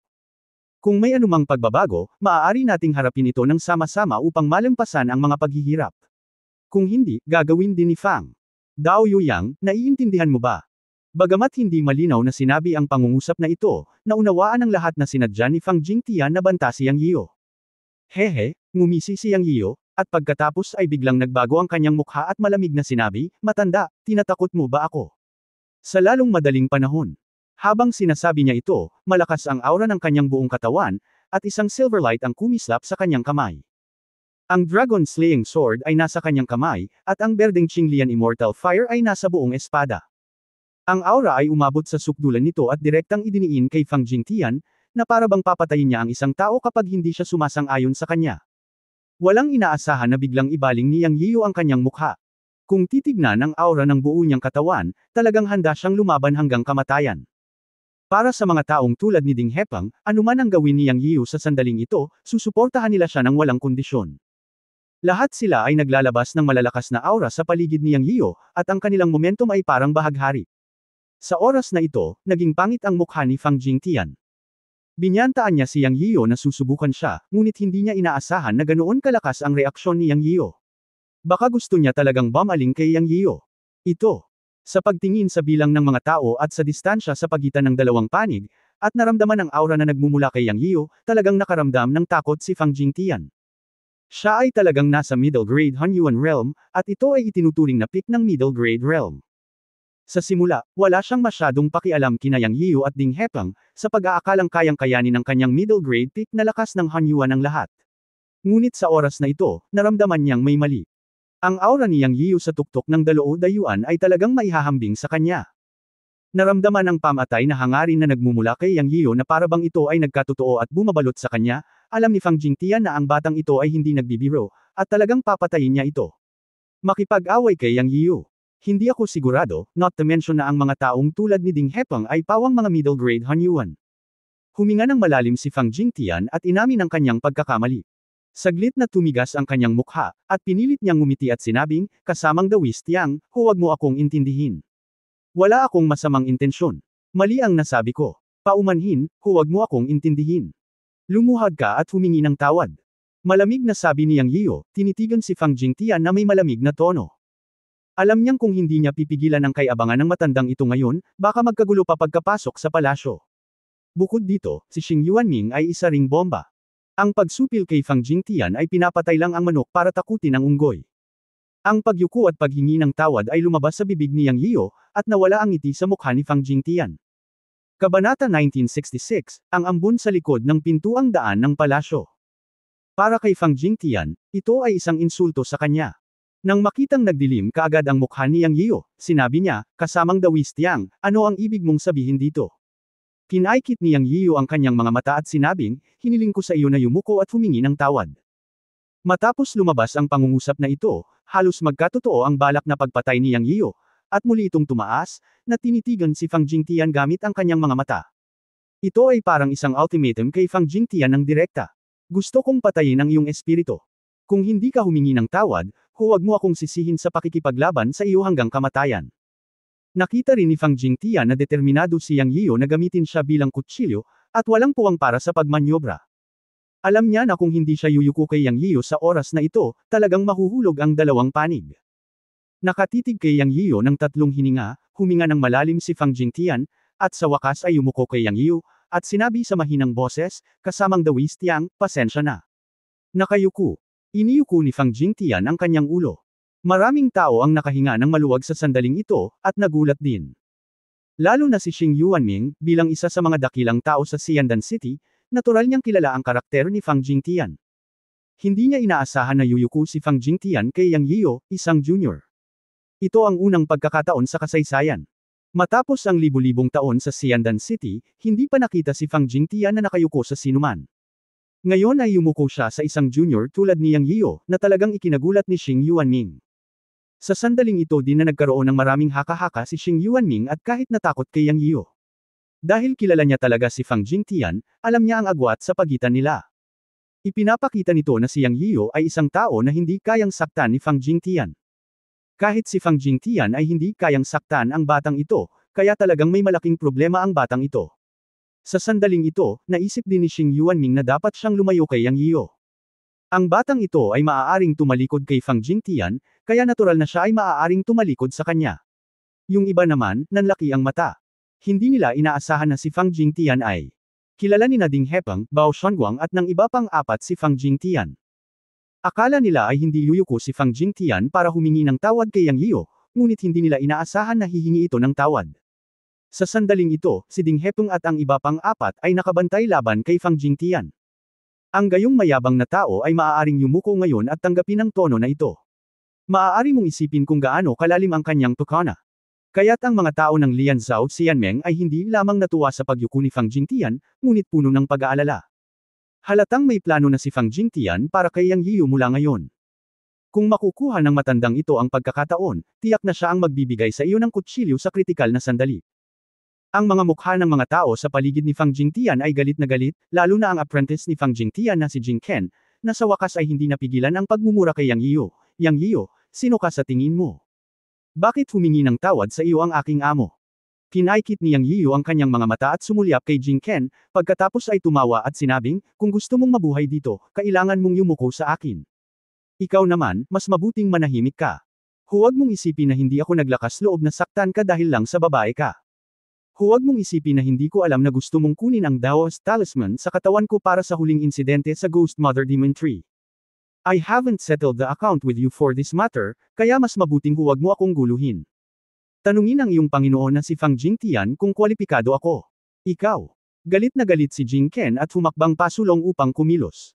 Gayunpaman, sumigaw si Fang Jingtian, "Canner, umatras." Nasipa lang ni Jing Ken si Yang Yiyu at napaatras nang marinig niyang nagsalita ang kanyang amo. Ang mukha ni Fang Jingtian ay parang namumulaklak na bulaklak, siya ay masayang tumawa at sinabing, "Huwag mo akong sisihin, kaibigan Yang, sinira kita." Sa oras na ito, ang mukha ni Fang Jingtian ay hindi galit, ni Katie Ting na galit na pinigilan lang siya ng isang junior, ngunit sa halip ay puno ng ngiti na parang simoy ng tagsibol. Parang walang nangyari ngayon lang. Nang makita ito, nagdilim ang mga mata ni Ding Hepeng at ng iba pang apat. Habang naging ganito si Fang Jingtian, lalo siyang nagtitimpi ng sama ng loob sa mga mata nilang apat, na nagpapakita kung gaano kalalim ang kanyang tukana. Ano naman? Yang Yiyu. Paanong hindi niya nakikita ang tukana ni Fang Jingtian, ang matandang Zoro? Ngunit hindi ito mahalaga sa kanya. Ang gusto niya ay sugpuin ang kay-abangan ni Fang Jingtian ngayon, at para mabigla rin si Xing Yuanming at iba pa. Matapos tingnan ang pagganap ni Xing Yuanming, ang epekto ay nakamit. Tungkol naman sa, kung may sama ng loob si Fang Jingtian o hindi, hindi mahalaga. Mas mabuting huwag na siyang manggulo. Kung hindi, ang matandang ito ay magsisisi na dumating sa mundong ito. Hindi angkop na manatili dito ng mahabang panahon, magpatuloy at buksan ang daan. Bahagyang sinabi ni Yang Yiyu kay Fang Jingtian. Alam niya na kapag mas nagpapakita ka ng kahinaan sa isang matandang immortal, mas lalo ka nilang itutulak. Sa mundo kung saan iginagalang ang malalakas, lakas ang lahat. Ipinakikita ngayon niyang ang kanyang lakas. Bagamat nasa great perfection lang siya ng daloo, hindi siya natatakot sa isang matandang immortal tulad ni Fang Jingtian. Natawa lang si Fang Jingtian sa mga tagubilin ni Yang Yiyu at tumango upang ipahiwatig na naiintindihan niya. Ngunit sa sandaling ibinaba niya ang kanyang ulo, ang mga mata ni Fang Jingtian ay napuno ng layuning pumatay. Pagkatapos ay tumango siya kay Xing Yuanming. Sa susunod na sandali ay sumenya si Xing Yuanming sa dalawang daloo sa tabi niya at naglakad patungo sa gate ng palasyo. Tapos isa-isa silang sumunod. Hiniling din ni Fang Jingtian ang dalawang gwardya ng daloo na sundan siya para harapin ito. Ang huling umalis ay ang mga tao mula sa Lianzhou Xianmeng. Hindi alam ng lahat ang gate ng palasyo na bumungad sa kanila. Sino ang nakakaalam kung may kakaiba sa gate ng palasyo na ito, o kung ano ang sitwasyon pagkatapos buksan ang gate ng palasyo? Pagkaraan ng ilang sandali, ang unang dalawang Demon Pill Hall na si Daloo ay nagsuri sa harap ng tarangkahan ng palasyo, at pagkatapos ay sinabi ng isa sa kanila, walang porma sayon sa tarangkahan ng palasyo ng master ng palasyo, maaari itong mabuksan at makapasok. Sumulyap si Xing Yuanming at sinabing, Dao Yuyang, ikaw. Sa oras na ito, nakikita ni Xing Yuanming na talagang si Yang Yiyu ang namamahala rito. Pakiramdam niya ay kakaiba ang batang ito sa simula pa lang. Ngayon kahit si Fang Jingtian, isang matandang fox, ay hindi kayang saktan si Yang Yiyu. Dapat siyang maging mahinahon at tanungin ang opinyon ni Yang Yiyu. Buksan ang gate ng palasyo, direktang utos ni Yang Yiyu. Buksan mo. Sumenya si Xing Yuanming sa kanyang dalawang tauhan. Boom! Pagkatapos ng mapurol na dagandong, ang mataas at mabigat na gate ng palasyo ay binuksan ni Xing Yuanming at ng kanyang mga bantay. Ho! Nang bumukas ang gate ng palasyo sa isang iglap, isang malakas na bagzo ng malamig na hangin ang umihip, na dumaan sa lahat ng may malakas na sipol. Nakaramdam ng panginginig ang lahat. Ngunit sa sandaling ito lamang. Sandaling kinabahan ang lahat, at walang nangyari, kaya nakahinga silang lahat. Pumasok ka. Sigaw ni Yang Yiyu. Nanginginig na pumasok ang dalawang tauhan ni Xing Yuanming. Walang nangyari. Matapos makapasok ang lahat, nakakita sila ng isang lugar na maraming palasyo. Ito ay maaari lamang ituring bilang isang parisukat sa harapan ng palasyo. Sa pagbabalik tanaw, marami pa ring mga palasyo. Ang maliit na parisukat ay hindi malaki, halos 100 metro kwadrado lamang. Pagkapasok ng lahat ay may biglang tumunog sa likod niya. Nagbago ang mukha ni Yang Yiyo. Automatikong nagsara ang pinto. Sabi ng Golden Turtle Immortal na may nanginginig na boses. Maging alerto ang lahat, utos ni Yang Yiyo. Kitang-kita na ang ganoong kabigat na pinto ay kusang nagsara, na tiyak na hindi sinasadya. Sa pag-iisip tungkol sa mga sinaunang kaluluwa ng demonyo na hindi pa nakikita noon, may isip na dapat mayroong isang bagay sa sandaling ito. Ito. Malabo pa sa di kalayuan, pero kahit papaano may mga gusali ng palasyo ang makikita. Nang matapos magsalita si Yang Yian, biglang lumitaw ang makapal na ulap sa kanilang paligid. Sa katunayan, ito ay lahat ng demonyong enerhiya. Unti-unti itong lumalapit sa kanila mula sa lahat ng panig. Sa sandaling ito, nagsimulang lumapit ang lahat. Ihanda ang apoy ng diwata at maging handa sa mga emerhensya anumang oras. Utos ni Yang Yian sa malalim na boses. Gayunpaman, nang ang mga demonyong enerhiya na ito ay lumapit sa kanila 30 metro ang layo, biglang may mga pagsabog ng maayos na yabag sa paligid. Ngunit sa sumunod na sandali, biglang nakita ng lahat na may mahinang figure na gumagalaw sa ambon. Minsan ito ay gumagalaw ng mabilis at kung minsan ito ay gumagalaw ng mabagal. Ang eksenang ito ay isang bagong sitwasyon para sa lahat pagkatapos makapasok sa gate ng palasyo na ito, at iba ito sa mga sinaunang kaluluwang demonyo na nakatagpo nila noon. Ang bawat isa ay may iba't ibang ideya sa sandaling ito, lalo na si Xing Yuanming na lumakad sa harapan upang buksan ang daan. Pakiramdam niya ay niloko siya ni Fang Jingtian. Sinipa niya si Fang Jingtian ng marahas. Ang bawat isa ay isa sa mga pinuno ng Xiandan City. Isinulat niya muna ang account na ito para sa kanya, sa pag-aakalang aayusin niya ang account pagkatapos bumalik. Ngunit hindi namalayan ni Fang Jingtian na iniisip siya ni Xing Yuanming, at kinasusuklaman lang niya si Yang Yian sa kanyang puso. Ngayon, ang kanyang mukha ay ganap na tinapakan ng Junior Yang Yiyo.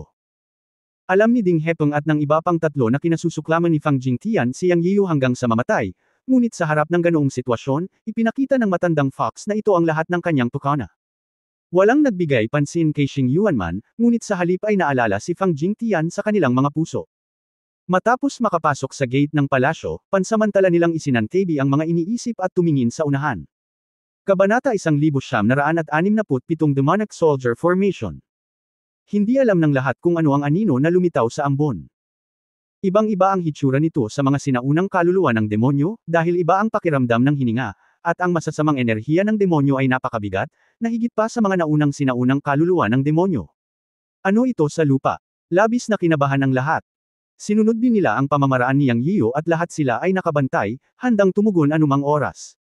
Natural na narinig ni Xing Yuanming ang paraan ng pagtawag ni Yang Yiyo. Lahat sila ay matandang multo na nagsanay sa loob ng maraming taon. Nang isipin niya ang paraan na sinabi ni Yang Yiyo, natural niyang naunawaan ang susi.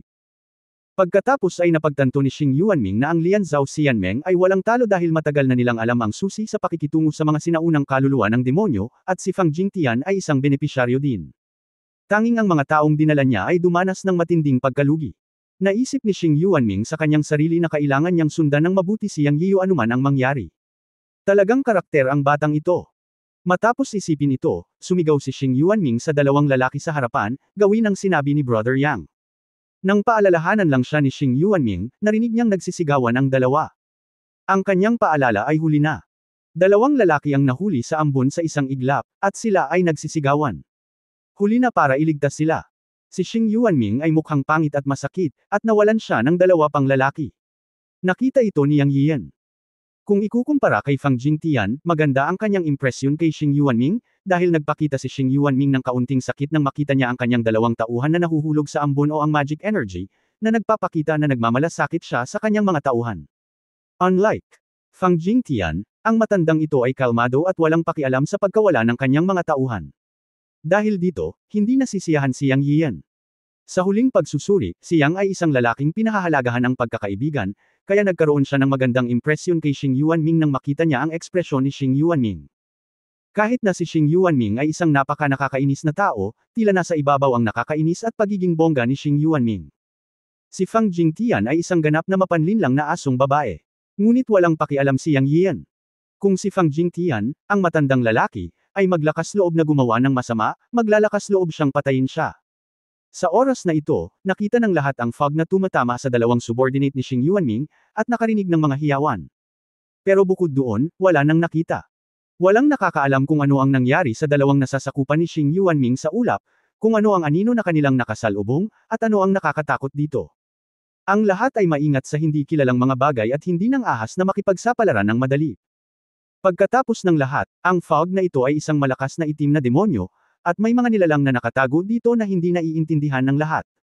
Panuurin lamang nila ang dalawang subordinate ni Xing Yuanming na tinangay at naglalaho sa dilim. Gayunpaman, sa sandaling ito, biglang tumaas ang hamog mula sa lahat ng direksyon, tulad ng isang malakas na hangin na tumutulak, at agad na tinangay ang lahat. Tulad ng mga alon, lahat ay nahulog sa kadiliman sa isang pagbagsak. Lahat ay natakpan ng hamog. Boom boom boom. Ilang saglit, nagkaroon ng mapurol na dagandong, at mas nakakatakot na hiyawan. Sa kabutihang palad, ang karamihan sa mga tao ay mabilis na nag-react. Sa paalala ni Yang Yiyu dati, ang lahat ay nagpakawala ng apoy sa unang pagkakataon. Biglang, ang apoy na nagniningas sa buong katawan nila ang nagpapaliwanag sa paligid. Agad na tumingin sa paligid si Yang Yian. Gusto niyang makita kung ano ang nakatago sa hamog. Sa susunod na sandali, lumanghap ng malamig na hangin si Yang Yian. Hiss! Nakita niya ang mga sinaunang kaluluwang demonyo na nakapaligid sa kanila. Sila ay talagang sinaunang mga kaluluwa ng demonyo, ngunit iba sila sa mga sinaunang kaluluwang demonyo na nakatagpo niya noon. Ang mga sinaunang demonyong kaluluwang ito ay mukhang mas matatag kaysa sa mga nauna. Ito ay malinaw na sila ay mas advanced na sinaunang mga kaluluwa ng demonyo. Sa oras na ito, sinabi ng Diyos at demonyong ibon sa bundok ng balikat, ang mga mahihina ay dapat mag-ingat. Ang mga sinaunang kaluluwang demonyong ito ay hindi ang maliliit na kaluluwa ng demonyo noon. Lahat sila ay malalaking kaluluwa ng demonyo. Bagamat epektibo pa rin ang iyong Fairy Fire at Fairy Soul laban sa malalaking demonyong kaluluwang ito, mayroon silang kakayahan na lumaban. Maghanda para sa isang mahirap na labanan. Palihim na tumanggo si Yang Yian nang marinig niyang nagsalita ang Diyos at Demon Bird. Natural na nakita niya ang ilang pagkakaiba. Siya ay sumigaw sa lahat, ito ay magiging isang mahirap na labanan. Huwag manatili sa likod, o tayong lahat ay makulong at mapatay. Maghanda upang labanan ang iyong paraan. Ito ay mas mataas na antas ng mga kaluluwa ng demonyo. Naiintindihan ko. Naiintindihan. Nagkaroon ng patuloy na daloy ng mga tugon. Sa oras na ito, parehong tumugon sina Fang Jingtian at Xing Yuanming kay Yang Yiu. Alam ng dalawang matandang fox na kung hindi sila nagtutulungan, ang magiging resulta ay tulad ng sinabi ni Yang Yiu, at lahat ay papatayin. Kaya hindi sila nang ahas na maging pabaya sa oras na ito. Kung hindi, ayon sa ugali ni Yang Yiu, tiyak na direktang haharapin niya sila. Patayin! Sumigaw si Yang Yiu, at iniwagayway ang Dragon Slaying Sword sa kanyang kamay. Ang lakas ng espada ay sumambulat na may basbas ng Green Lotus Fairy Fire at ng Fairy Soul. Siya ang unang nagmamadaling lumabas.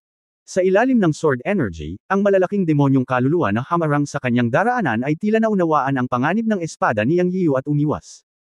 Gayunpaman, 4 o 5 malalaking kaluluwa ng demonyo ang pinutol pa rin ng lakas ng espada ni Yang Yiu. Nagsisigawan sila at naging bola ng enerhiya ng demonyo at naglaho. Ang ilan ay naapektuhan ngunit hindi naglaho at nagpakawala ng mahinang dagandong at umatras. Sa dilim, nakita ni Yang Yiu na ang malalaking demonyong kaluluwang ito ay may mga pulang mata. Ito ay isang kakaibang katangian mula sa mga nakaraang maliliit na kaluluwa ng demonyo. Ang mga nakaraang maliliit na kaluluwa ng demonyo ay walang nahayag na mga tampok ng mukha, at ang harapan ay parang bola ng enerhiya ng demonyo. Ang mga pag-atake ng iba ay sumiklab din sa sandaling ito. Nakikita ni Yang Yian na lahat ay nagsisikap sa kanilang makakaya sa pagkakataong ito.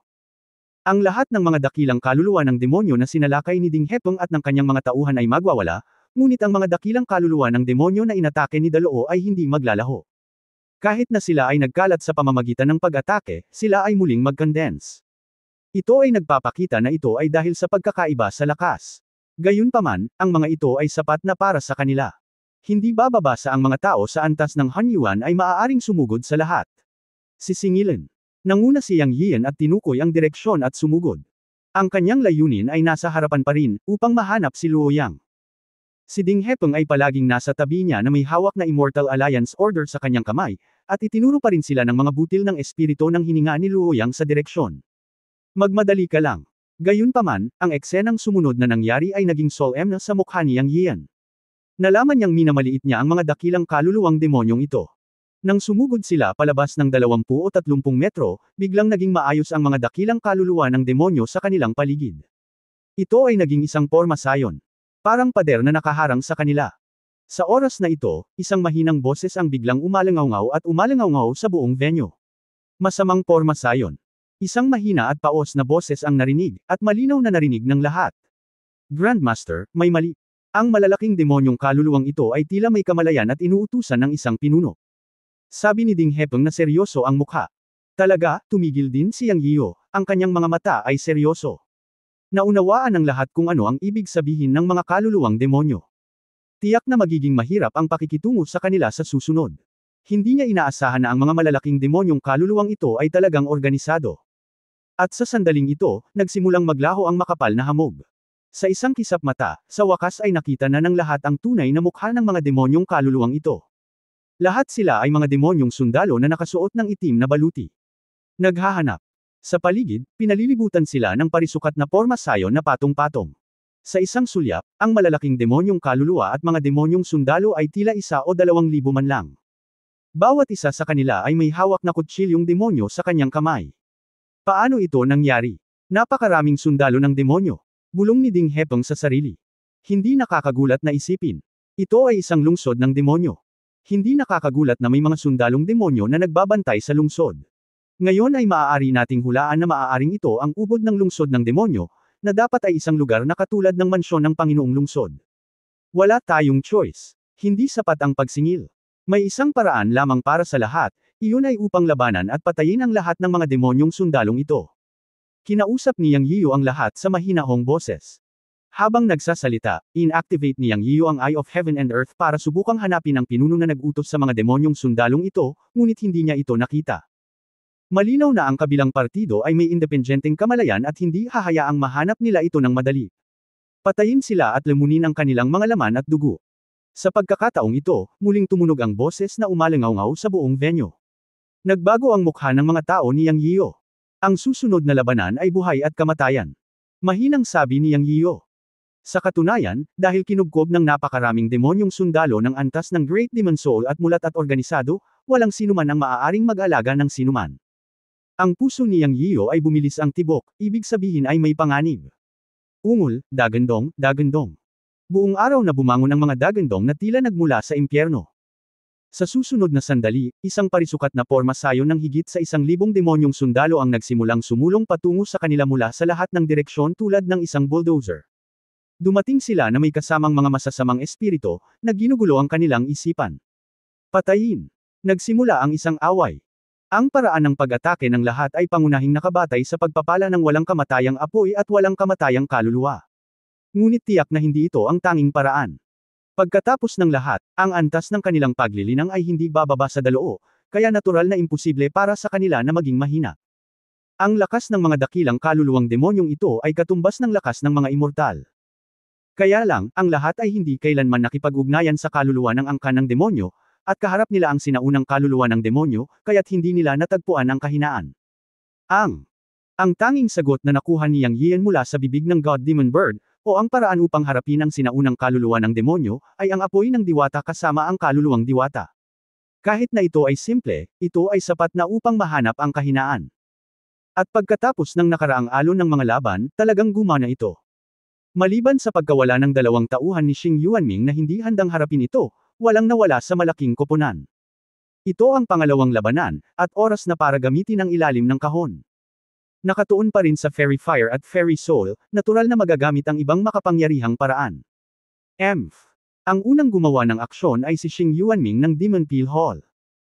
Pagkatapos ng malamig na tunog, isang malalim na pulang tableta ang lumitaw sa kanyang mga kamay, kumikislap ang liwanag na ito, at bigla itong pinisil at sinabi sa mahinang boses, Red Flame Pale Domain, Thick Earth Law, para sa aking gamit.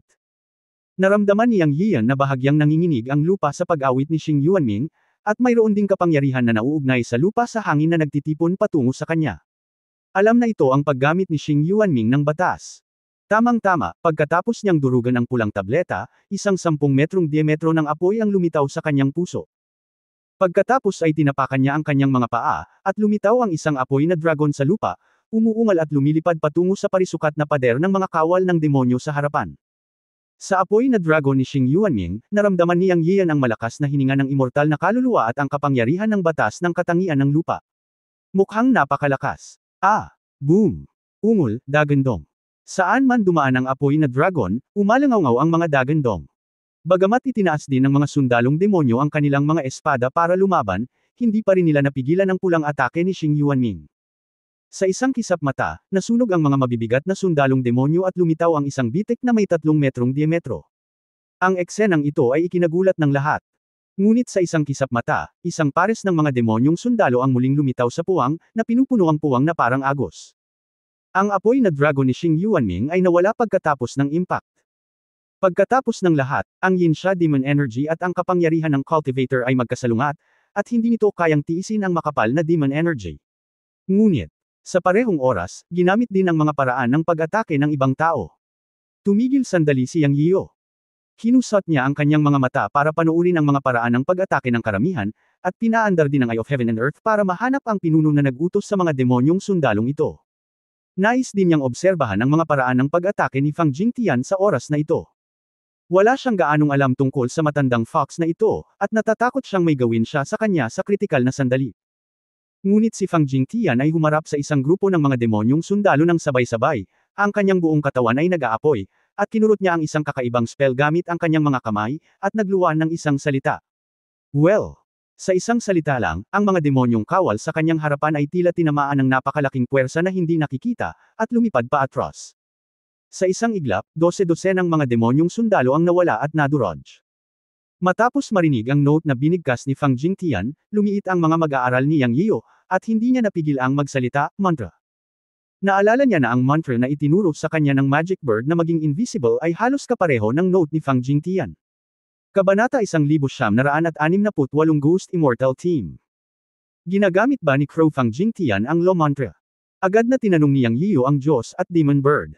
Tama ang tanong mo, ito talaga ang Law Mantra. Hindi ko inaasahan na may mga tao sa mundo ng engkanto na nakakaunawa sa Law Mantra. Hindi ito isang bagay na maaaring mock-attack ng mga ordinaryong immortal. Mukhang may magandang pagkakataon si Fang Jingtian o may malaking backer sa likod niya. Mag-ingat ka. Bamulong ang Diyos at demonyong ibon. Yang. Tumango si Yiyo. Kahit na hindi sinabi ng Diyos at Demon Bird, maaalala niya ito. Ngunit hindi na kailangang mag-alala tungkol kay Fang Jingtian sa ngayon. Mukhang napaka-lethal ng Law Mantra na ginamit ni Fang Jingtian. Kailangan lang niyang maging magbantay. Sa ngayon, tila mas makapangyarihan ang paraan ni Fang Jingtian, mas mabuti para sa kanila sa kabuuan. Ang iba tulad ni Ding Hepeng, Bayan Long, Yao Buyan, at Bao Shanguang ay nagpakita ng kanilang tunay na paraan. Si Ding Hepeng ay isang alchemist. Ang kanyang pag-atake ay nangangahulugan ng pagtutok sa apoy, at ito ay mas malakas kaysa sa apoy ng mga ordinaryong immortal. Kung titingnan ang dilaw na may puti, ito ay dapat ding isang uri ng kakaibang apoy. Kahit na hindi ito kasing ganda ng kanyang Qinglian Immortal Fire, napakainit din sa pakiramdam. Kabisado na ni Ding Hepeng ang paggamit ng apoy hanggang sa ganap. Kapag ikinumpas niya ang kanyang mga kamay, maaari silang maging mga ahas ng apoy at magkalat. Ang bawat pag-atake ay epektibo. Bayan. Matagal na kinokontrol ang isang papay na hayop, na mukhang isang lobo na demonyo. Tinakpan ito ng apoy at napakabangis. Kadalasan, ang isang kagat ay maaaring maglaho sa isang malaking kaluluwa ng demonyo. Si Yao Buyan ay tila may walang katapusang spell sa kanyang kamay.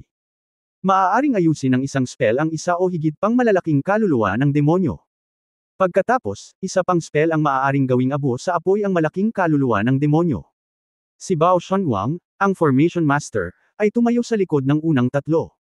Isang golden formation flag ang lumitaw sa kanyang kamay. Ang pagwawagayway ng formation flag ay maaaring magbigay sa lahat ng depensa para maiwasan ang panghihimasok ng malalaking demonyong kaluluwa. Ang apat na master ni Lian Zhao Xianmeng ay talagang mukhang mga master. Ang kanilang pagtutulungan ay malakas at walang pinagtahian. Para naman kay Zexang, sinundan niya ito ng malapitan. Sa katunayan, alam ni Yang Yiyo na gustong protektahan siya ni Zexang. Siya, mas nagustuhan ng babaeng ito. Ngunit muli, tila hindi na kailangang kumilos ni Zexang sa ngayon. Sapat na ang kaya ng lahat para harapin ang malalaking demonyong kaluluwang ito. Maging ang mga gwardya ng daloo mula sa tatlong puwersa ay nagpakita ng kanilang lakas. Tila hanggat nakahanap sila ng angkop na paraan, maaari nilang harapin ito. Si Yang Yiyo ay nag-iisip tungkol sa paghahanap ng kaluluwa ng demonyo sa likod ng utos ng mga dakilang kaluluwa ng demonyong ito, upang malutas nila ang problema minsan at magpakailanman. Kung hindi, tila may mga walang katapusang kaluluwang demonyo na darating, at sila ay mauubos pagkatapos ng mahabang panahon. Ngunit ang ikinadepres ni Yang Yiyo ay wala pa rin siyang nadiskubre pagkatapos mag-obserbo ng isa-isa. Malinaw na ang pinuno ng kaluluwa ng demonyo na nakatago sa likod ng mga dakilang kaluluwang ito ay isang matalinong pag-iral, at hindi niya ito madaling mahanap. Ngunit si Yang Yiyo ay hindi nagmamadali, alam niyang ang pinuno ng demonyong kaluluwa na may malay na karunungan ay hindi hahayaan siyang mahanap ito ng madali, ngunit siya ay handa rin sa pag-iisip, ang kalaban ay palaging magpapakita ng kanyang mga paa. Halimbawa, ayon sa kasalukuyang sitwasyon, si Ding Hepeng at iba pa ay patuloy na lalaban, at ang kalaban ay palaging nababalisa kung napakaraming patay na mga dakilang kaluluwa ng demonyo. Hindi lang siya naniniwala sa kasamaan. Ang oras ay nawala sa labanan, at ang pagbuo ng demonyong sundalo na binubuo ng mga dakilang kaluluwa ng demonyo ay natupok ng mga pag-atake ng lahat, at tila sinasakop nito ang itaas na bahagi. Ngunit may problema rin na lumitaw. Ibig sabihin, nalaman ni Yang Yiyo na ang lahat ay nakulong pa rin sa porma sayo ng mga sundalong demonyo at hindi pa gumagalaw. Sa katunayan, ang mga paraan ng pag-atake ng karamihan ay hindi mahina, at madalas nilang masira ang porma sayo ng mga magic soldiers at lumikha ng isang puwang. Gayunpaman, sa susunod na sandali, isang tuloy-tuloy na daloy ng mga magic soldiers ang papasok upang punan ang puwang, na nagreresulta sa mahabang panahon na lumipas, ngunit ang lahat ay nakatayo pa rin. Alam ni Yang Yiyo na hindi ito gagana, at sa huli ay pagod na pagod ang lahat. Dahil sa pag-atake ng lahat, ginamit pa rin nila ang mga walang kamatayang kaluluwa at walang kamatayang apoy bilang pangunahing puwersa. Kahit na ang mga paraan ng pag-atake ay makapangyarihan, hindi nila nakayanan ang malaking bilang ng mga dakilang kaluluwa ng demonyo. Tila ang buong lungsod ay puno ng mga demonyong kaluluwang ito. At sila ay patuloy na pinupunan. Ito ay magiging mahirap. Dahil ang pagkonsumo ng immortal na mga kaluluwa at immortal na kakanyahan sa katawan ay hindi maliit, at ito ay ganap na isang mundo ng enerhiya ng demonyo. Ang lahat ay hindi nang ahas na sumipsip ng enerhiya ng demonyo sa mundo, at maaari lamang umasa sa mga table tasks upang mapunan ang walang kamatayang enerhiya. Hindi, kung magpapatuloy ito, hindi ito magiging solusyon, at kailangan naming humanap ng paraan para baligtarin ang sitwasyon. Talagang sinubukan ng lahat ang kanilang makakaya, ngunit hindi nila nakayanan ang malaking bilang ng mga dakilang kaluluwa ng demonyong ito, at ang porma sayon ng mga mahiwagang sundalo na kanilang nabuo ay hindi isang dekora sayon.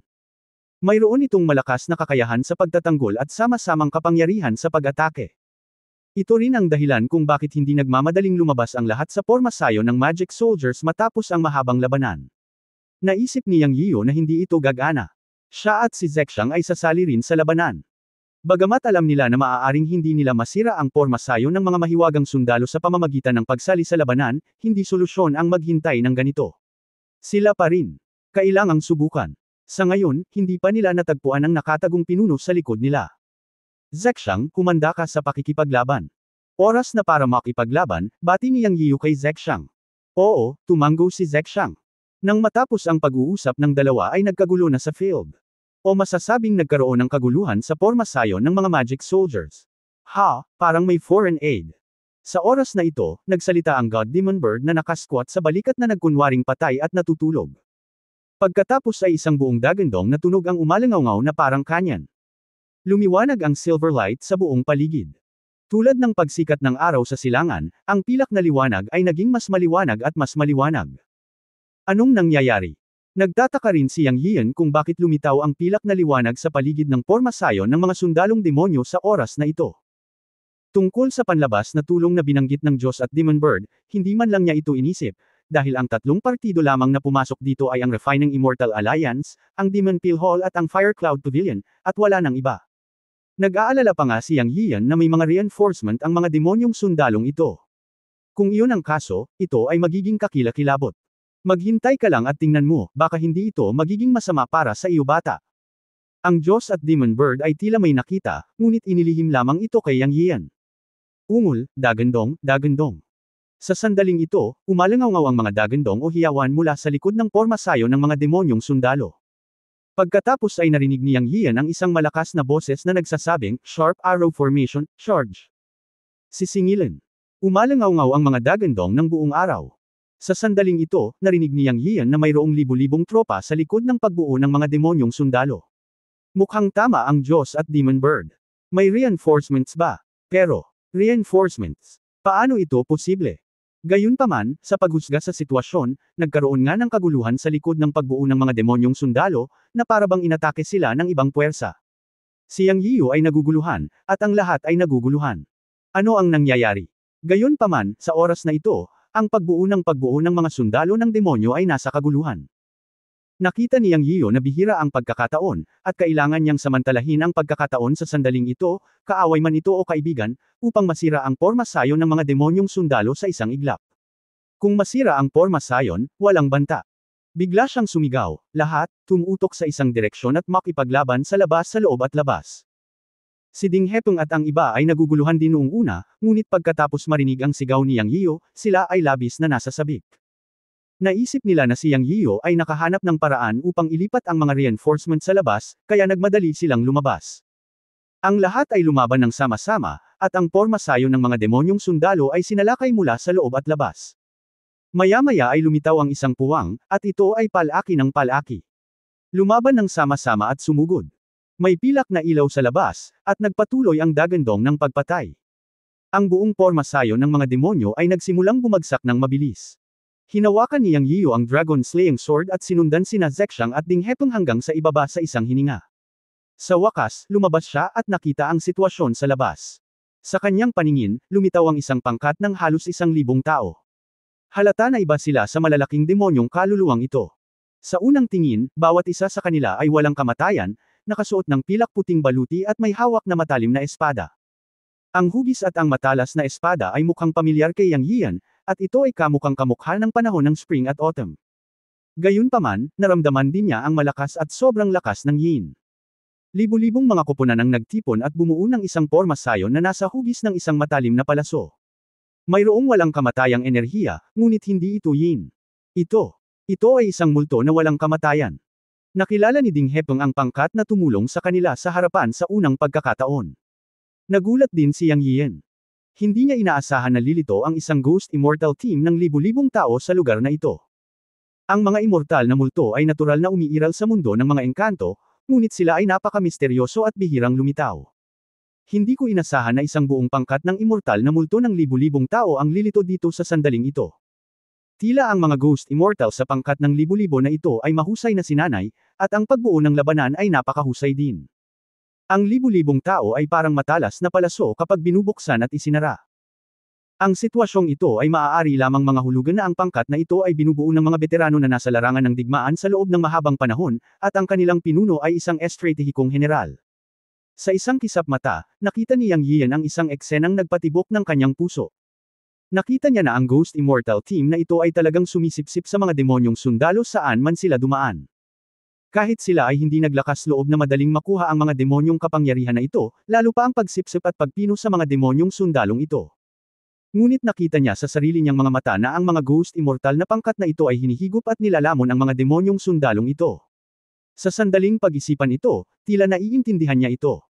Una, ang mga sundalong demonyo at ang mga immortal na multo na ito ay pawang mga yin spirit, at maaari silang mag-asimilasyon. Pangalawa, ito ang mundo ng engkanto. Mayroong lahat ng uri ng lihim na pamamaraan ng paglilinang sa mundo ng paglilinang. Posibleng ang mga multong immortal na ito ay hinigup at nilamon ang mga demonyong sundalo at may mga paraan upang malutas ang masasamang espiritu ng kapangyarihan ng mga sundalong demonyo at sa wakas ay gamitin ang kanilang kapangyarihan para sa kanilang sarili. Napakalaki ng mundo na walang mga kababalaghan. Ang pangungusap na ito ay maaaring higit na masasalamin sa mundo ng paglilinang. Kaya normal lang para sa Ghost Immortal team na sumipsip at lamunin ang kapangyarihan ng mga demonyong sundalong ito.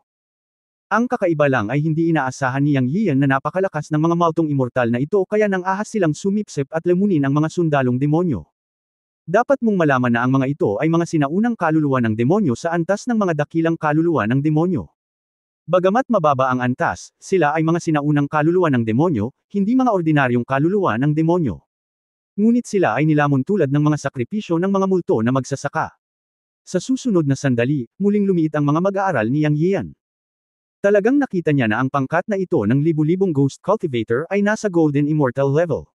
At, isang bagay ang nagpabilis ng tibok ng kanyang puso. Dahil may naramdaman siyang pamilyar na aura mula sa team na ito. O sa halip, ang pamilyar na aura ng mga diskarte sa paglilinang. Ito pala ang aura ng pamamaraan ni Feng Duju. Sa isang kisap mata, ang malaking hanay ng mga demonyong sundalo ay tuluyang gumuho. Karamihan sa kanila ay nilamon at hinihigop ng pangkat ng ghost cultivation, at ang iba ay tumakas. Sa lahat ng direksyon, tahimik ang field. Kabanata 1969, ang dakilang Ghost Immortal General Meng Tian. Huminto ang party ni Yang Yiyo at ang Ghost Cultivator Team, na nakatayo ng 20 hanggang 30 metro ang pagitan. Sa susunod na sandali, isang unipormeng boses ang tumunog. Huwala! Isang eksenang hindi inaasahan ng sinuman, kasama na si Yang Yiyo mismo, ang lumitaw. Libu-libong mga immortal na multo ang lumuhad sa isang tuhod. Pagkatapos ay tumunog ang isang yabag, at isang taong parang general ang lumabas sa team. Nakasuot siya ng armor at hindi malinaw na nakikita ang kanyang mukha, ngunit naramdaman ni Yang Yiyo at ng iba pa na ang lakas at aura ng maltong immortal na general na ito ay nasa tuktok ng dalo. Siya nagpunta upang makita siyang may hawak na isang tao sa kanyang kamay, o isang taong kaluluwa ng demonyo na may itim na hangin. Pagdating niya sa harapan, bigla niyang inihagis sa lupa ang taong nasa kamay ng demonyong kaluluwa. Ang Ghost Immortal na nakasuot ng silver armor ay lumakad ng 3 metro sa harap ni Yang Yiyo, pagkatapos ay huminto, dahan-daang tinanggal ang armor sa kanyang ulo, lumuhod sa isang tuhod sa tuwa at sumigaw, binabati ni Meng Tian ang benefactor. Pagbati sa benefactor. Sabay-sabay na sigaw ng libu-libong maltong immortal sa likod niya. Nagulat si Yang Yian, nanlaki ang kanyang mga mata, at tumingin siya sa Ghost Fairy na nakaluhod sa kanyang harapan. Nagulat talaga siya. Ikaw si Meng Tian. Nagsalita si Yang Yian pagkaraan ng ilang sandali. Ang benefactor ko ay itong general. Bagamat si Meng Tian ay isang Ghost Fairy, nananatili pa rin ang ugali ng isang general at tinawag ang kanyang sarili na isang general. Tiningnan ni Yang Yian si Meng Tian at ang libu-libong Ghost Fairy soldiers sa likod niya, at napabuntong hininga ng walang kabuluhan. Nakilala niya si Meng Tian sa unang pagkakataon sa kanyang bayan, ang Qincheng ng mausoleum ng unang emperador. Bago umalis, binigyan niya siya ng paraan ng paglilinang ng multo na Fengduju, sa pamamagitan ng ilang kakaibang pagkakataon. Ang orihinal na intensyon ay talagang gumawa ng isang magandang relasyon. Sa kabilang banda, nakita niya na pinangunahan ni Meng Tian ang mga sundalo na maging mga espiritu, at sila ang pinakaangkop na nilalang para sa pagsasanay ng Ghost Way, at ayaw niyang sayangin ang kanilang mga talento sa walang kabuluhan. Nang bumalik siya sa pangalawang pagkakataon, pumunta pa rin siya sa Qincheng kung saan matatagpuan ang God's Cemetery, ngunit hindi na niya nakita si Meng Tian. Sa oras na iyon, partikular din siyang nagtanong sa Shanhai Realm at Shushan Realm para malaman kung dinala ni Meng Tian ang kanyang mga sundalo sa Shanhai Realm at magiging Shush Realm. Kaya lang wala siyang balita. Mahigit 2,000 taon na ang nakalipas mula noong huli silang magkita. Hindi niya inaasahan na makikilala niya si Meng Tian ngayon sa underground ng Xiandan City sa Fairyland, isang espasyo na may river Xin at Yang. At tinulungan siya ni Meng Tian nang muli silang magkita. Yang Yiyo. Nadama na ang mga gawain ng mundo ay talagang tinutukoy ng kapalaran. Inaani mo ang iyong itinanim. Noong nakaraan, binigyan niya si Meng Tian ng isang hakbang ng ghost cultivation technique, at ngayon ay matutulungan na niya ito. Sa sandaling ito, ang dakilang kaluluwa ng demonyo ay nawasak o nagkalat, at ang tanawin ay tahimik. Pagkatapos ng pagkataranta, tinulungan ni Yang Yiyo si Meng Tian na tumayo at sinabing, General Meng, mangyaring bumangon ka agad. Mahigit 2,000 taon na ang nakalipas mula noong huli tayong magkita. Paano ka napunta rito? Matapos tumayo si Meng Tian at ang mga kawal sa likod niya, sinabi niya, salamat sa benefactor na nagbigay sa amin ng cultivation technique noon. Pagkatapos magsanay sa Dakan City sa daan-daang taon, pinangunahan ko ang mga sundalo mula sa Li Palace papunta sa Mountain NC Realm, ngunit hindi ko nakita ang benefactor. Kami ay mga ghost cultivator na natural na naghahanap ng mga lugar sa isang lugar na sobrang sensitibo. Ang Mountain NC Realm, sa wakas ay nakahanap kami ng isang lugar na sobrang yin ngunit hindi namin inaasahan na papasok sa mundo ng paglilinang. Nang maglaon, namuhay tayo ng pagtatago mula sa kaaway sa mundo ng mga magsasaka, ngunit nabuhay tayo sa madilim at barbarong lupain. Hindi tayo nang ahas na pasukin ang maunlad na mundo ng sangkatauhan sa mundo ng paglilinang, dahil sa mga magsasaka, tayo ang mga hurno ng paglilinang. Mayroong higit pang mga nakakatakot na nilalang sa barbaric na lupain. Kami ay nakikipaglaban at nagsasanay araw-araw. Mayroon lamang higit sa 1,000 sa 3,000 general na kasama namin. Ngunit isa-isa, nagtagumpay kami sa pagsasanay at pagdaig sa kapigatian. Isang araw, hindi sinasadyang nakapasok kami sa isang underground na sinaunang site, ngunit nalaman namin na mayroong isang sinaunang pormasayon. Lahat kami ay natangay sa space tunnel. Pagkatapos magising. Dito, natagpuan namin ang mahiwagang lungsod na ito. Mula noon, araw-araw kaming nakikipaglaban sa mga kaluluwang demonyo sa lungsod. Sa kabutihang palad, ang mga kasanayang ginawa namin ay maaaring makapigil sa mga demonyong kaluluwang ito, at nilamon namin sila sa pakikipaglaban at patuloy na lumago hanggang ngayon.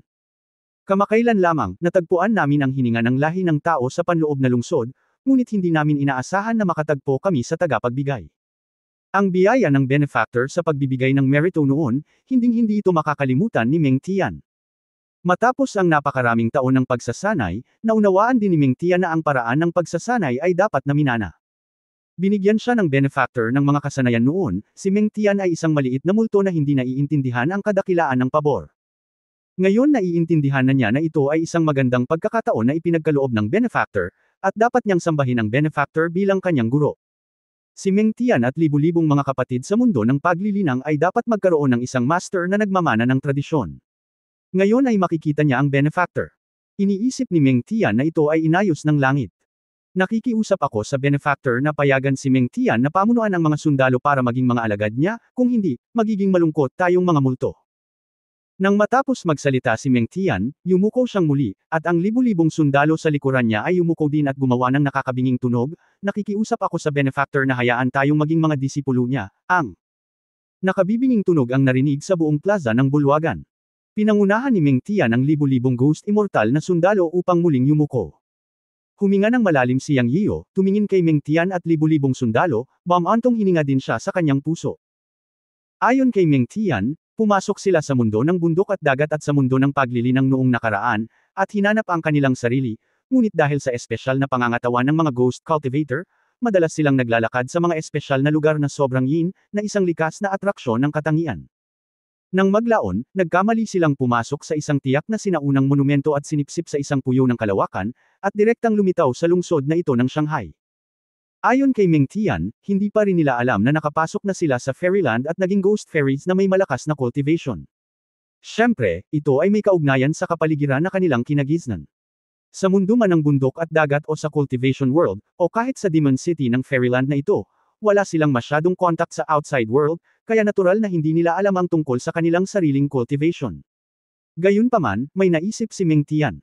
Pagkatapos magsanay ng Feng Duju, naging ghost cultivator siya, ngunit naunawaan niya na ang paraan ng cultivation ay kailangang mamana mula sa isang master. Kaya sa sandaling ito, itinuring na ni Meng Tian ang kanyang sarili bilang isang master na nagpasa sa pamamaraan ng cultivation na ibinigay niya sa kanya noon. Nang magkita silang muli sa pagkakataong ito, hiniling niya na maging kanyang alagad. Sa kabilang banda, ito ay para din sa pagsasaalang-alang ng libu-libong sundalo. Sa kanilang palagay, kung ang paraan ng paglilinang ay hindi minana ng amo, sila ay malungkot na multo. Sila ay mga sundalo ng unang emperador sa kanilang buhay, at binantayan ang mausoleum ng Qin Emperor pagkatapos ng kamatayan, ngunit sila ay mga multo sa unang antas. Kung wala ang unang emperador, sila ay malungkot na multo. Nang makilala nila si Yang Yio, binigyan sila ng cultivation method at nagsimula sa landas ng ghost cultivation. Masasabing isinilang silang muli. Naunawaan nila ang prinsipyo na ang paraan ng paglilinang ay may mana. Naglalakad sila sa madilim na lugar. Matapos makilala muli si Yang Yio, may isip mo ang kanilang kasabikan. Parang paghahanap ng ugat. Kung hindi sila tatanggapin ni Yang Yio, malungkot pa rin silang mga multo. Ang mga bagay sa mundo ay talagang yin at yang cycle, at mayroong sanhi at epekto. Hindi inaasahan ni Yang Yio na binigyan niya si Meng Tian ng Feng Duju ng basta-basta noong taong iyon. Ngayon, hindi lang niya siya tinulungan mula sa pagkubkob, ngunit ngayon ay makukuha na rin niya ang katapatan ni Meng Tian at ng Ghost Fairy na humarap. Siya ba? Tanggapin ito. Siyempre tatanggapin niya. Ito ang sanhi at epekto ni Meng Tian at libu-libong Ghost Fairies, at gayon din ang sanhi at epekto niya, Yang Yio. Tanging isang tanga lang ang hindi tatanggap ng libu-libong Ghost Immortal na sundalo ng Golden Immortal level at mga general ng Dalao level. Bukod dito, hinangaan na niyang si Meng Tian, isang sikat at matapang na general, mula pa noong siya ay bata. Bukod, lahat sila ay tagalupa. Napaka-cordial ng relasyong ito. Ang isa pang punto ay si Meng Tian ang taong nagbabantay sa mausoleum ng Qin Emperor at isa ring sundalo ng unang emperador. Siya ay may hindi mapaghihiwalay na relasyon sa Godstone Garden. Naramdaman ni Yang Yio na malaki ang maitutulong ni Meng Tian sa kanya sa Godstone Garden sa hinaharap. Maraming bagay ang hindi maisip ni Yang Yio sa ngayon, ngunit napakalakas ng kanyang pakiramdam. Pagtingin kay Meng Tian na nakadapa sa harapan niya, huminga ng malalim si Yang Yian at dahan-daang sinabi, mayroon na akong 3 disipulo sa buhay ko, at masasabing may tadhana sa pagitan mo at sa akin. Well, ngayon, ako, Yang Yian, ay tatanggapin kita, Meng Tian, bilang aking pang-apat na disipulo. Tungkol naman sa mga sundalong nasa likod mo, ang aking yun ay ikaw mismo ang mangguna sa kanila sa mana. Sa wakas ay narinig ni Meng Tian ang gusto niyang marinig. Natupad ang hiling niya na mahigit 2,000 taon na niyang inaabangan. Tuwang-tuwa siya kaya't yumuko siya kay Yang Yian ng 3 beses at sumigaw ng malakas, nagpupugay si disciple Meng Tian sa master. Pagkatapos ay sumigaw siya sa likuran, lahat ng mga sundalo ay nakikinig sa utos at nagbibigay pugay sa Panginoon. Ang dahilan na itinanim higit sa 2,000 taon na ang nakalilipas sa wakas ay naunawaan ang resulta. Bumangon ka. Ikanaway ni Yang Yian ang kanyang kamay para tumayo si Meng Tian. Pagkatapos ay lumapit si Ding Hepeng at ang iba pa upang batiin si Yang Yian sa pagkakaroon ng isang mabuting disipulo. Bagamat hindi alam ng lahat kung ano ang nangyayari sa pagitan ng makapangyarihang diwatang multo na ito at ni Yang Yian, makikita na matagal nang magkakilala ang dalawa. Ngayong nagdala siya ng libu-libong ghost fairies para sambahin si Yang Yian bilang guro, halatang malaking tulong ito sa susunod na lakad ng lahat sa Magic City na ito. Tanging sina Fang Jingtian at Xing Yuanming lamang ang may komplikadong ekspresyon nang tumingin sila kay Yang Yiu, at hindi na nila makita si Yang Yiu. Sinong mag-aakala na si Yang Yiu ay makakakilala ng isang ghost fairy sa Magic City ng Xiandan City? Anyway, maraming masasamang kaisipan ang nawala sa isip niya. Talagang may pagdududa si Yang Yiu tungkol kay Meng Tian na nasa Magic City sa ilalim ng Xiandan City, ngunit naalala niya na sinabi ng Magic Bird na ito ay isang espasyo kung saan ang Yin at Yang ay binaligtad. Nagkaroon ng space channel sa Magic City, at sa pagbaliktad ng Yin at Yang, nakaalis na ito sa saklaw ng Fairyland. Hindi katakataka na makapasok si Meng Tian at ang kanyang mga tauhan. Kung tutuusin, ito ang Fairyland, at anumang kakaibang bagay ay maaaring mangyari. Kabanata 1970 Central Demon Palace. Sa pamamagitan ni Meng Tian bilang kanyang ika-4 na disipulo, si Yang Yiu ay nasa mabuting kalagayan. Una sa lahat, silang dalawa ay mula sa Earth, at si Meng Tian ay may malaking potensyal. Siya ay isa na ngayong ghost fairy sa antas ni Dalao Dayuan, at ang kanyang mga tagumpay sa hinaharap ay walang limitasyon. Bukod dito, siya rin ang Diyos ng militar ng dinastiyang Qin, at mayroon siyang 1,000 ghost fairy na sundalo sa antas ng Jinxian. Ang puwersang ito ay hindi isang maliit na puwersa. Bukod dito, dahil sa kanilang kakaibang paglilinang at pangangatawan, ang mga engkanto ng multo ay may maraming talento na kabilang sa Ghost Way. Ang ganitong mga talento ay ipinanganak na may pagpapabuti ng paglilinang. Sila ay napaka-misteryoso at makapangyarihan. Naalala ni Yang Yiu na binanggit ng matanda ang paraan ng mga engkanto ng aswang. Ngayon ay may mga multo na engkanto sa mundo ng mga engkanto, ngunit sila ay isang espesyal na grupo. Not to mention the long term, as long as Meng Tian and his team are here, maraming problema ang mareresolba sa Demon City na ito. Matapos tumanggap ng mga disipulo at gunitain ang nakaraan, nagsimulang magtanong si Yang Yiu kay Meng Tian tungkol sa negosyo. Tanong niya, Meng Tian, mahigit 1,000 taon mo na itong sinasabi, tama ba?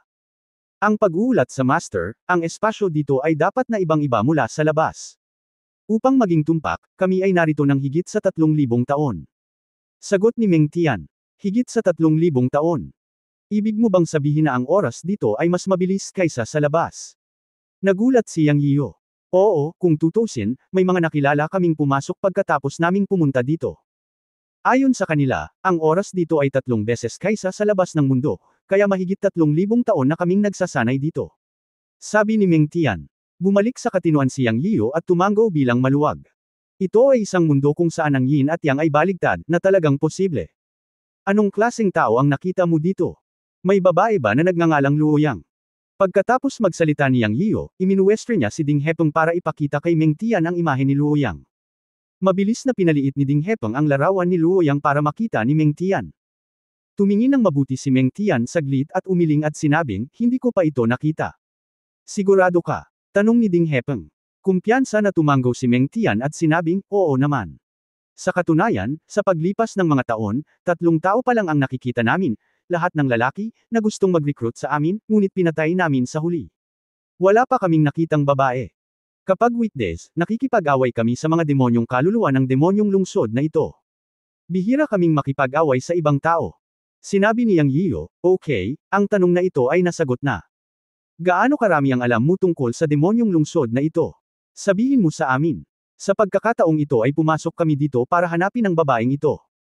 Tumango si Meng Tian at sinabi. Guro, sa katunayan, mas mabuting sabihin na ito ay isang lungsod ng demonyo kaysa sa isang mundo. Ito ay napakalaki. Naging aktibo kami sa lungsod sa mga taon na ito, at alam lamang namin ang isang pangkalahatang ideya ng ibang mga lugar. Gayunpaman, ayon sa mga alaala ng ilang malalakas na kaluluwa ng demonyo na aking nilamon, ang mundo ng demonyong lungsod na ito ay halos mahahati sa 5 pangunahing lokasyon. Nasa gitna kami ngayon ng lungsod. Bukod pa rito, may bundok sa magkabilang gilid ng demonyong lungsod na ito, at ang gitnang lugar dito may isang palasyo ng demonyo, na tila sentro ng lugar na ito, at ang 5 panig na kwintas ay mukhang isang malaking porma sayon. Bagamat hindi pa kami nakakapunta sa 4 na bundok, sa tingin namin ay walang mga kaluluwang demonyo doon. Sa halip, mayroong isang malaking problema dito. Bawat 1,000 taon, ang sentro ng lungsod ng demonyo ay maglalabas ng mga alon ng malakas na enerhiya ng demonyo, na lubhang nakakatakot. Sa oras na iyon, maraming demonyong kaluluwa ang susugod sa gitnang lugar na parang baliw. Sa paglipas ng mga taon, palagi kong nararamdaman na ang bilang ng mga kaluluwa ng demonyo sa lungsod na ito ng demonyo ay bumababa.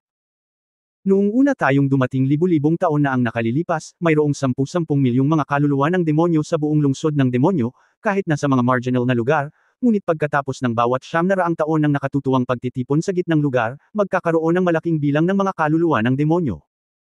Hinala ng disipulo na mayroong isang malakas na demonyo sa gitnang lugar ng demonyong lungsod na ito, at lalamunan nito ang mga kaluluwa ng demonyo sa lungsod tuwing 900 taon. Oo nga pala, kung nasaan kami ngayon ay ang paligid ng palasyo ng demonyo sa lungsod ng demonyo. Mula dito sa pamamagitan ng 9 na palasyo ng demonyo, makararating tayo sa gitnang palasyo ng demonyo. Ibig mong sabihin, may problema sa gitnang palasyo ng demonyo. Nag-isip si Yang Yiyo. Sinabi ni Meng Tian, bueno, ito rin ay mga fragment ng impormasyon na nakuha ng mga disipulo pagkatapos lamunin ang ilang kaluluwa ng demonyo.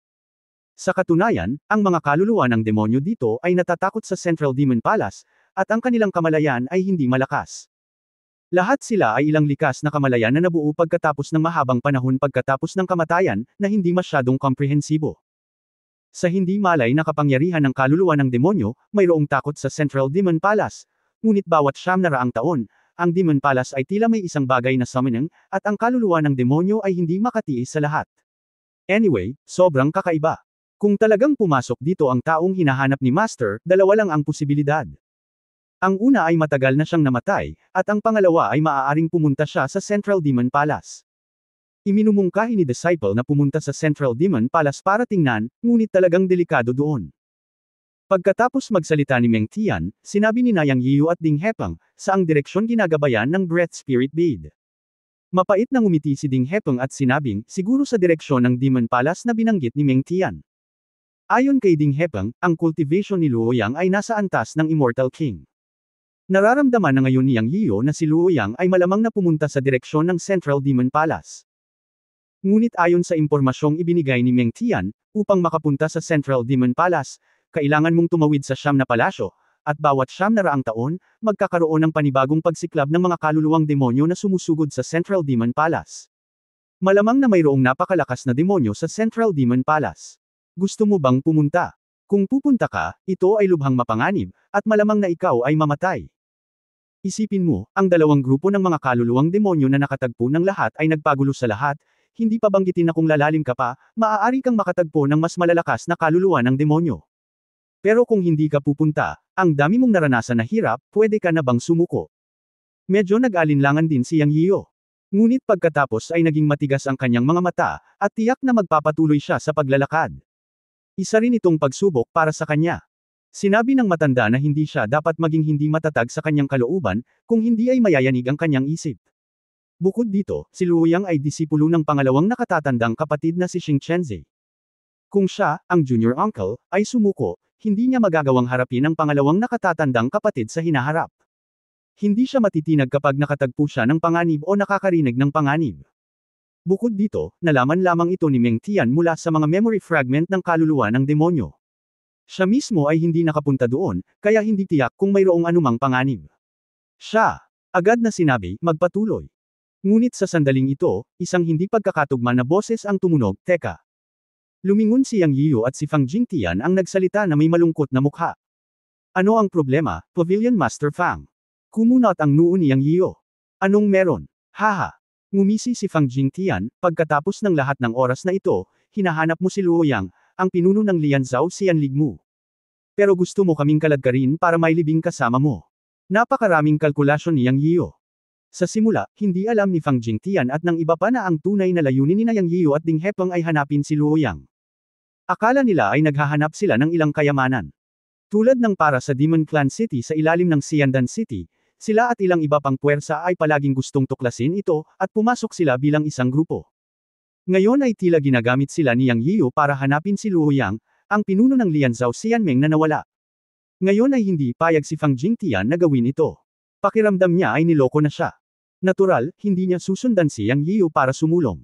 Nag-react lang si Yang Yiyu sa oras na ito. Hindi nila iniwasan si Fang Jingtian at ang iba pa nang mag-usap sila ngayon lang. Ngayon ang matandang fox na ito ay nag-react. Pero ano ang magagawa niya pagkatapos mag-react? Sa simula, ang lahat ay pumasok lamang sa demonyong lungsod na ito sa isang grupo, ngunit hindi na nagsalita pa. Nasa iyo kung pupunta o hindi. Nandito kami para hanapin si Luoyang, hindi na kailangan pang i-report sa iyo to, di ba? Susunod, patuloy tayong susulong. Ang patutunguhan ay ang Central Demon Palace. Kung gusto mong sumama, pwede kang sumama. Kung hindi ka pupunta, walang haatak sa iyo.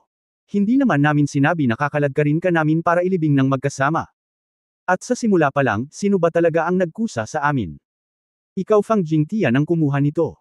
Tanong pabalik ni Yang Yiyu. Ikaw, ako. Nabulunan si Fang Jingtian sa sinabi ni Yang Yiyu. Sa katunayan, hindi sila hinayla sa simula.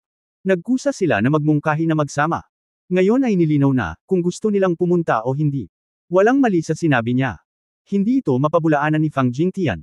Ang tanong ngayon ay kung sasama kay Yang Yiyu. Let's go, sumulyap si Yang Yiyu kay Fang Jingtian at nagpatuloy sa pagsulong kasama ang lahat. Pangil. Naiwan sina Jingtian at Xing Yuanming sa field, at naging komplikado ang isip ng lahat. Nasa dilema din si Xing Yuanming, at nahulog sa dilema. Hindi ba dapat sumama siya kay Yang Yiyu? End of this chapter. Abangan ang susunod na kabanata, and please like, share and subscribe. Salamat.